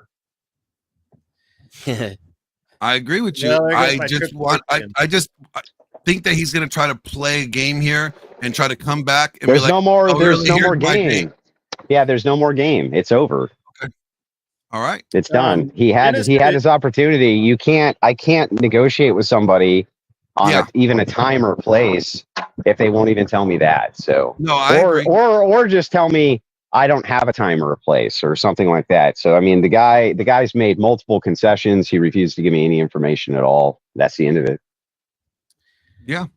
Dennison, you seem to be having a really great conversation with Anson in the chat, but I think Andrew would like hearing you say that probably to his face or to his avatar. I've told him plenty of times. I don't think he cares. I don't know that you said exactly what you said in chat. I mean, what does exactly mean? Do I need to read it, or are you incapable? Yeah, just read it. He's a pedantic fucking idiot. Just read the fucking shit. You're a pedantic idiot. That's pretty much what I'm saying. I've never seen you debate anybody over 20 and not resort to just ad hominem and bullshit. I've beaten every logical point you've made because you're dumb. I mean, you think that because you're No, dumb. I don't think that. I did that. So, and I do it every time. That's just like your opinion. And by the way, I've debated every single major progressive, including I'm the only man alive who's debated every member of Progressive Victory and won. What about you? How have you done? Debate. Yeah, I know, because you're terrible at debate too. Yeah, just shut up, dumbass. I'm better at actually thinking and being smarter than you. You're better at actually thinking and being smarter. Debate. If we can't get based, I'm not taking any credit for it though. I was born smarter than you. If, you were born. if we can't get based Oracle to show up and debate even online, maybe Dennison would like a chance at the title. No, he ain't gonna do shit either. Oh, sure, absolutely. Yeah, right. Oh, see. And what would you debate? I don't think you're a grifter though. Well, pick a subject. I think you believe what you say. Then pick a topic. I mean, anyone, even that one, really. I suppose that would be challenging. Make it fun. I can still debate that. I mean, are you over 20? Can we debate whether or not I can beat someone at a debate who's over the age of 20? Well, Can we debate that? whether or not you could beat me at the debate wouldn't be my motivation. It would do me good either way, which is why I don't understand. Yeah, I know. Well, but why would it? Why would it? I'm a terrible debater if it's anybody under 20, right? Because you're popular and it would put eyes on my channel. I thought you said that I'm terrible at debating anybody under 20. I assume that you're over 20. Why don't we use that as a topic then? Terrible at debating anybody under 20. Mm-hmm. You said that. That was your words. Over. He's terrible at debating. And it wasn't my words. That word. Go back and read them. Those were your words. You said it to me, stupid. You resort to ad hominem and utter bullshit whenever you're debating. No. It's not an ad hom. It's not an ad hom to call you stupid. You don't even know what an ad hom is. And losing a debate would still benefit me. Yeah, no, but you can't lose because I'm terrible at debating anyone under 20, right? Sure, I can be worse than you at debating. Okay, so then I'm not terrible at debating anyone under 20? No, I'm just horrible at debating. Okay, so then I guess I'm not really interested in it at all. I think it's kind of stupid and boring. Yeah, I know. That's why you're on a panel reviewing a debate.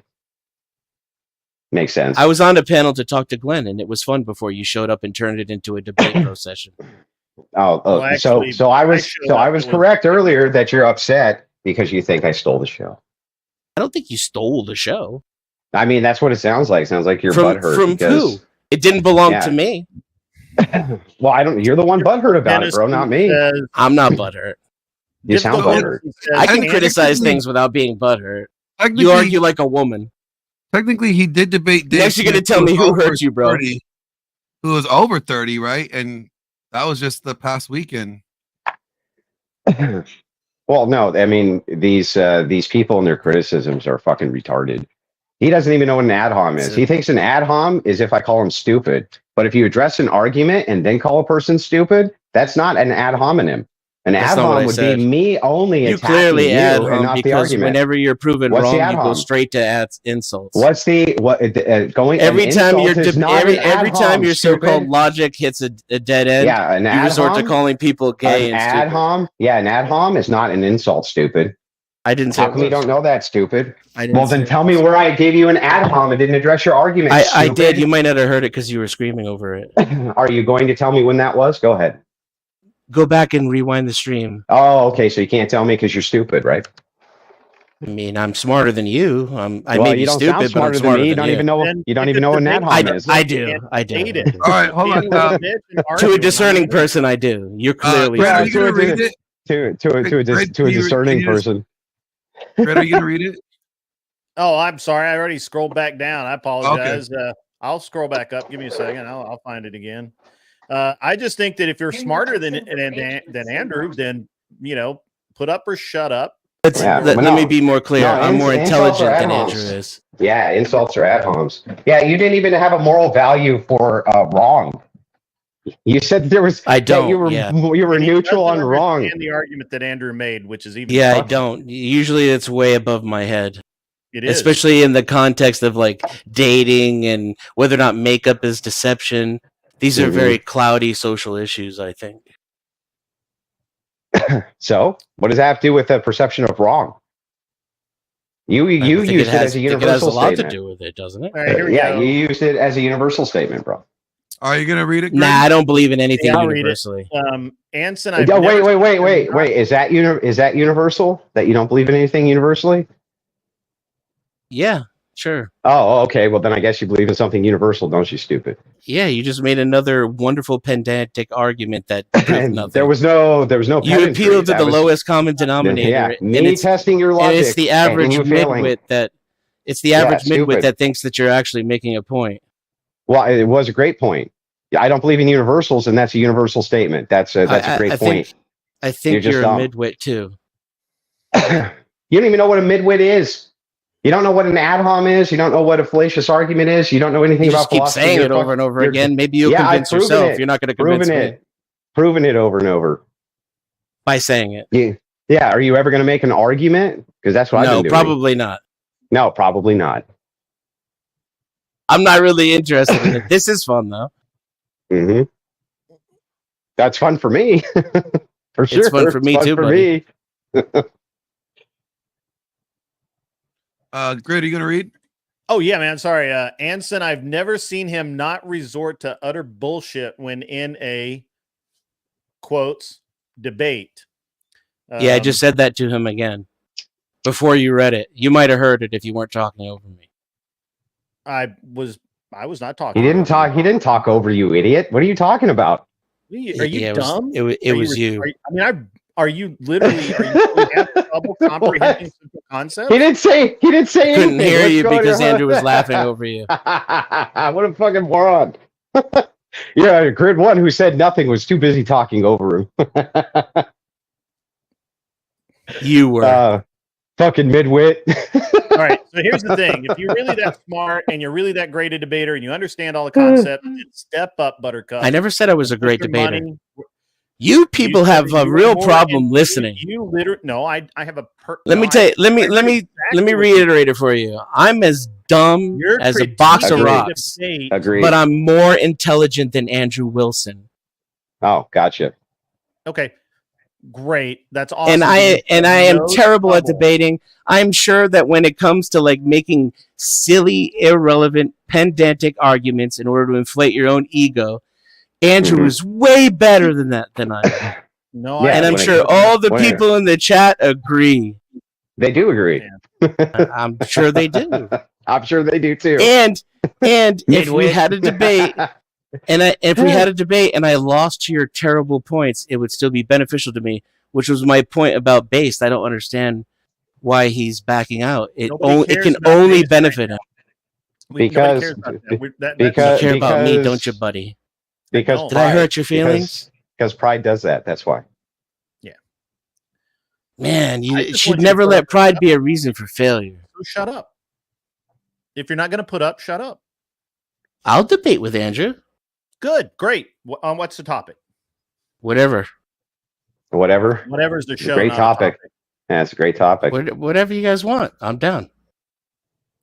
Well, you're the smart one here. You're smarter than me. Tell me what the topic is. To be clear, I'm more intelligent than you. Not insults. Why ad hominems are not insults is the topic. Yes. Yeah, ad hominems are not insults. I like that. And I suppose I'd have to steel man the logically incorrect side of that debate, right? Probably. All right. Well, you're the smart one here. I don't know. Let me think about it. That might be hard. But you're more intelligent. Yeah. We already have the answer. But you're more intelligent. So you should have the answer. Well, I already know the answer. Andrew and I would agree on this. So I would have to argue contrary to what I believe, which is not impossible. But all right, well, I'm all ears, man. Spit them out. You're the intelligent one here. You spit them out.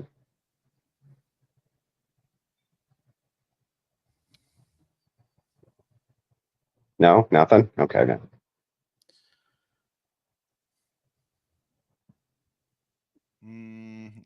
Great, you got any ideas? The merits of being an online asshole.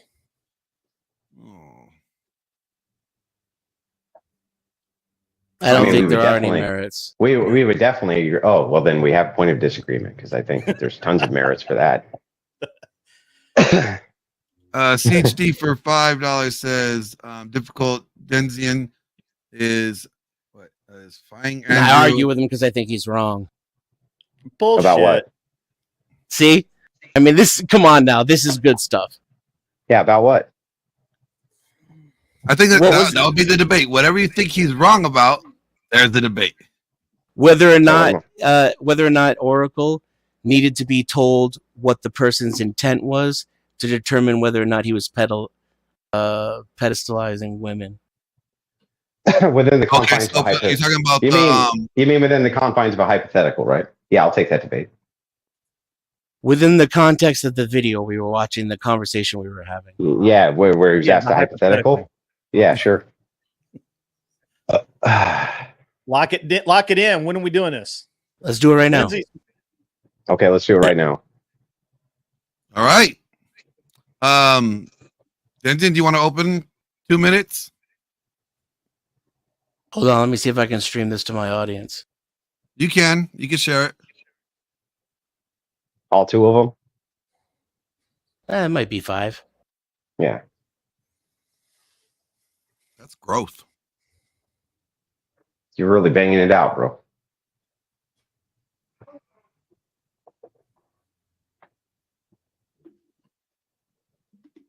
And you know what? While he's doing that, you guys, make sure you wash your balls, okay? Washing your balls is important, okay? Make sure you get tactical soap from Grondike. Wash your balls, all right? They're a game changer, all right? Get your balls washed with pheromones.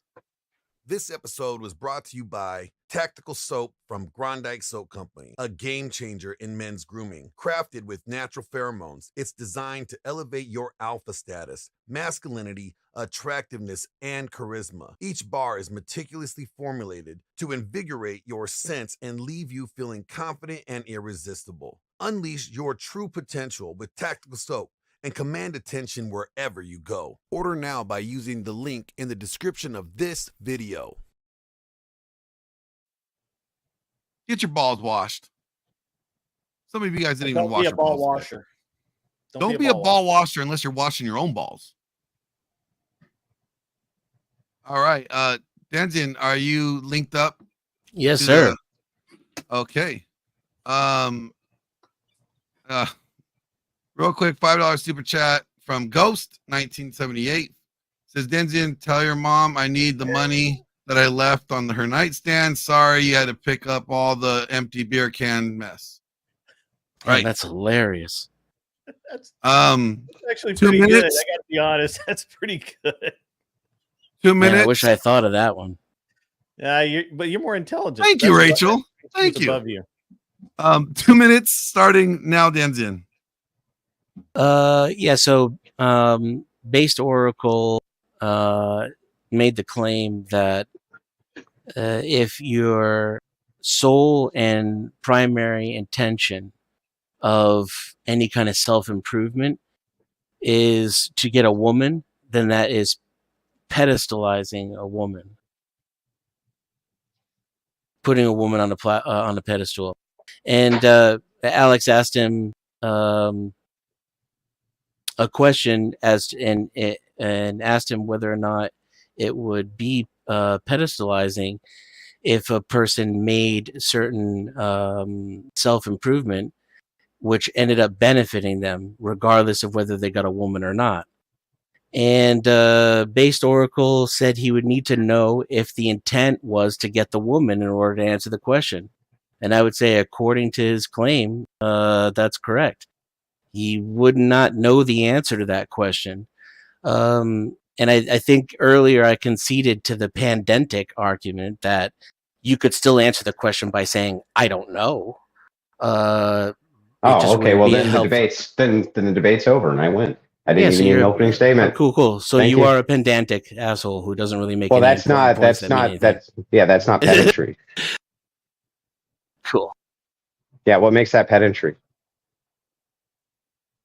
You have 30 seconds left with your opening statement.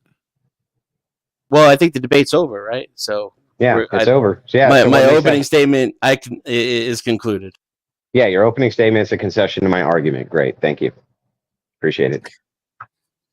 Also, it's pedantic. An intelligent person would understand how to say the word. What did I say? I didn't say pedantic. I think that was the quickest debate I've ever seen. Like, I thought I said it a couple of times. Yeah. Sorry, what, Glenn? Are they normally that fast? That was the quickest thing I've ever seen. Yeah, I know, but it's only because he's way more intelligent than me, bro. Like, really? Like, no, I'm not trying to be funny here. Like, that was, like, is that, like, typically how they get disqualified or something? Nobody? Okay. I'm learning. Sorry, guys. Not that smart. All right. Well, I think Lindsay had an actual debate topic, but she didn't tell me what it was. So, yeah, I know she was trying to get up, but like that was in the middle of like the whole thing. I was just, you know, we could do whether or not I actually disagree with Andrew, because I thought that was hilarious. But is that a debate topic? You can't prove that. That's kind of like Oracle's claim. Yeah. Do you need to prove that you disagree with me to disagree with me? No. Okay, well then I don't understand what the point of that even was. I just think it's funny that a complete stranger on the internet he's so certain of what another person's internal motives are. And where was this? Where was the idea that I understood your internal motives? Not you. I wasn't accusing you of that, Andrew. Okay. As a matter of fact, I wouldn't accuse you of that in general. You're not that kind of person, from what I've observed. You at least try to keep it as objective as possible. Try to, yeah. Michelle sends a $10 super chat and says, go back to the controlling authority in marriage. It's not a good idea because there are a lot of controlling men getting bodied in court. Agreements are better between adults. Is that the debate topic?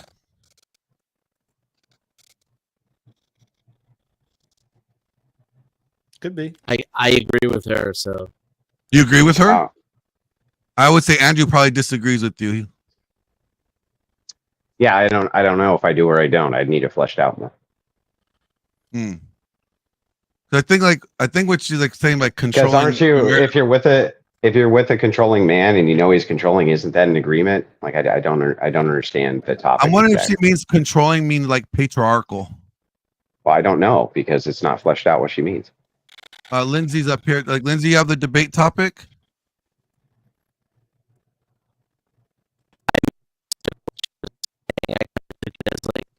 It's not in your. There we go. It's not in your best interest to even be in a marriage because of the circumstances that there are. Well, I mean, depending on the type of marriage, right? Yeah, and the person, so like if you believe in marriage and you found a person who believes in marriage, then the courts don't really matter at that point. Yeah, so I would say there's a distinction between a covenant marriage and a state marriage, right? Right. Yeah, so not sure that we disagree there. Lindsay, do you want to give your topic?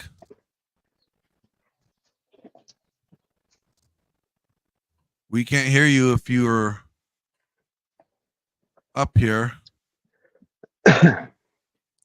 Everybody's having mic issues all of a sudden. Okay. Is she saying that in the chat? Not seeing that in the chat. Anyway, I got to get rolling. I got to get prepped for my stream tonight, but I appreciate you guys having me on. It was fun. No, thank you for breaking the debate down for us, Andrew. Especially me. I'm still learning, so it was interesting to hear how you guys broke it down in more technical terms as I trying to figure it out in my layman's terms. Well, you don't need me. You have the most intelligent man in the universe here. Just smarter than you, that's all. Yeah, just smarter than me. Not the whole universe. All right. Well, have a good one, guys. All right. Thank you, Andrew, for coming by. Peace. All right. Well, I think Michelle continues on. If you say I want everything in my marriage my way because I have authority, it's not advantageous because she will use her authority later. Oh, like and her authority comes by way of the courts. The courts. Okay. I see what you're saying. Hey, Phi. Greetings. How you doing, man? Peachy. Yourself? I'm good. Since Lindsay can't think of a topic, I can think of one for you. What's the topic? So I've been brainstorming a new fun debate that I think some of us could have. I've noticed a theme going on for the past couple of weeks that there's this back and forth with like the morality crowd versus the ethics crowd, and like no progress is ever made because they just keep talking past each other. So I actually thought of a fun way where I could actually take the side of the ethics crowd and just like brute force my way through science and logic and reason to end this debate. So does that sound like fun? I'm intrigued on see how that would go. I'd like Base to take part in that, but since he's the subject of my study, but I don't know how open this panel would be to that particular individual. But maybe Dennison would take me up on that offer. What do you say, bro? I'm sorry, I was typing. I'd be more than welcome to accept Base as soon as he apologizes for the lies that he has said.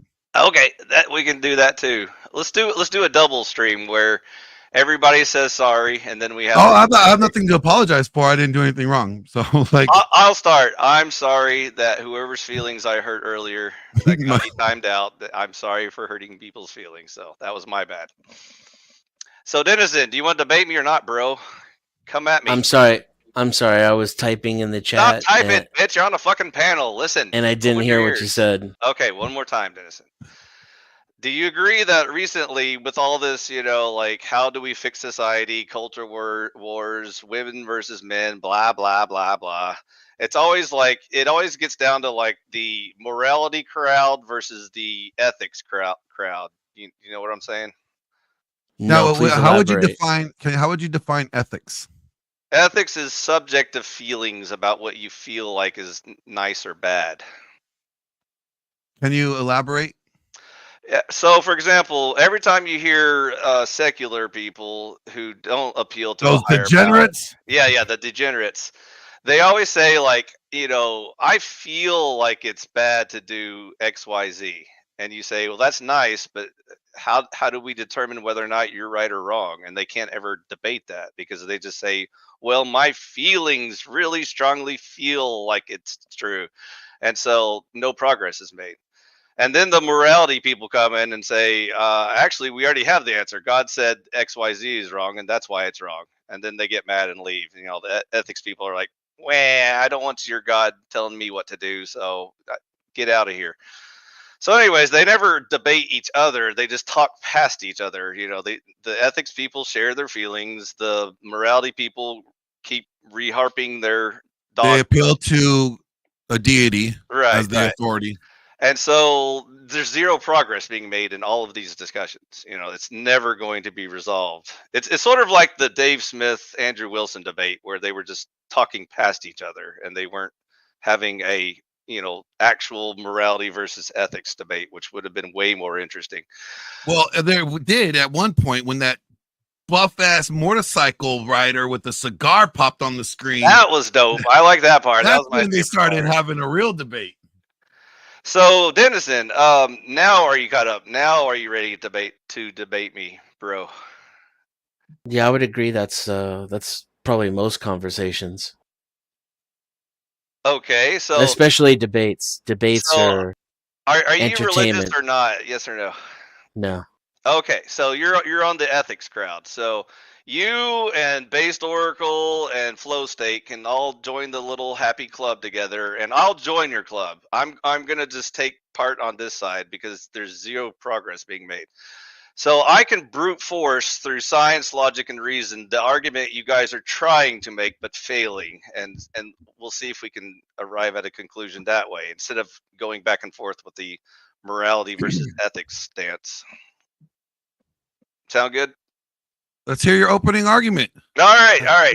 Glenn, before he starts his opening argument, I'm going to go shooting. You guys, it's been fun, but I've got to go get my son.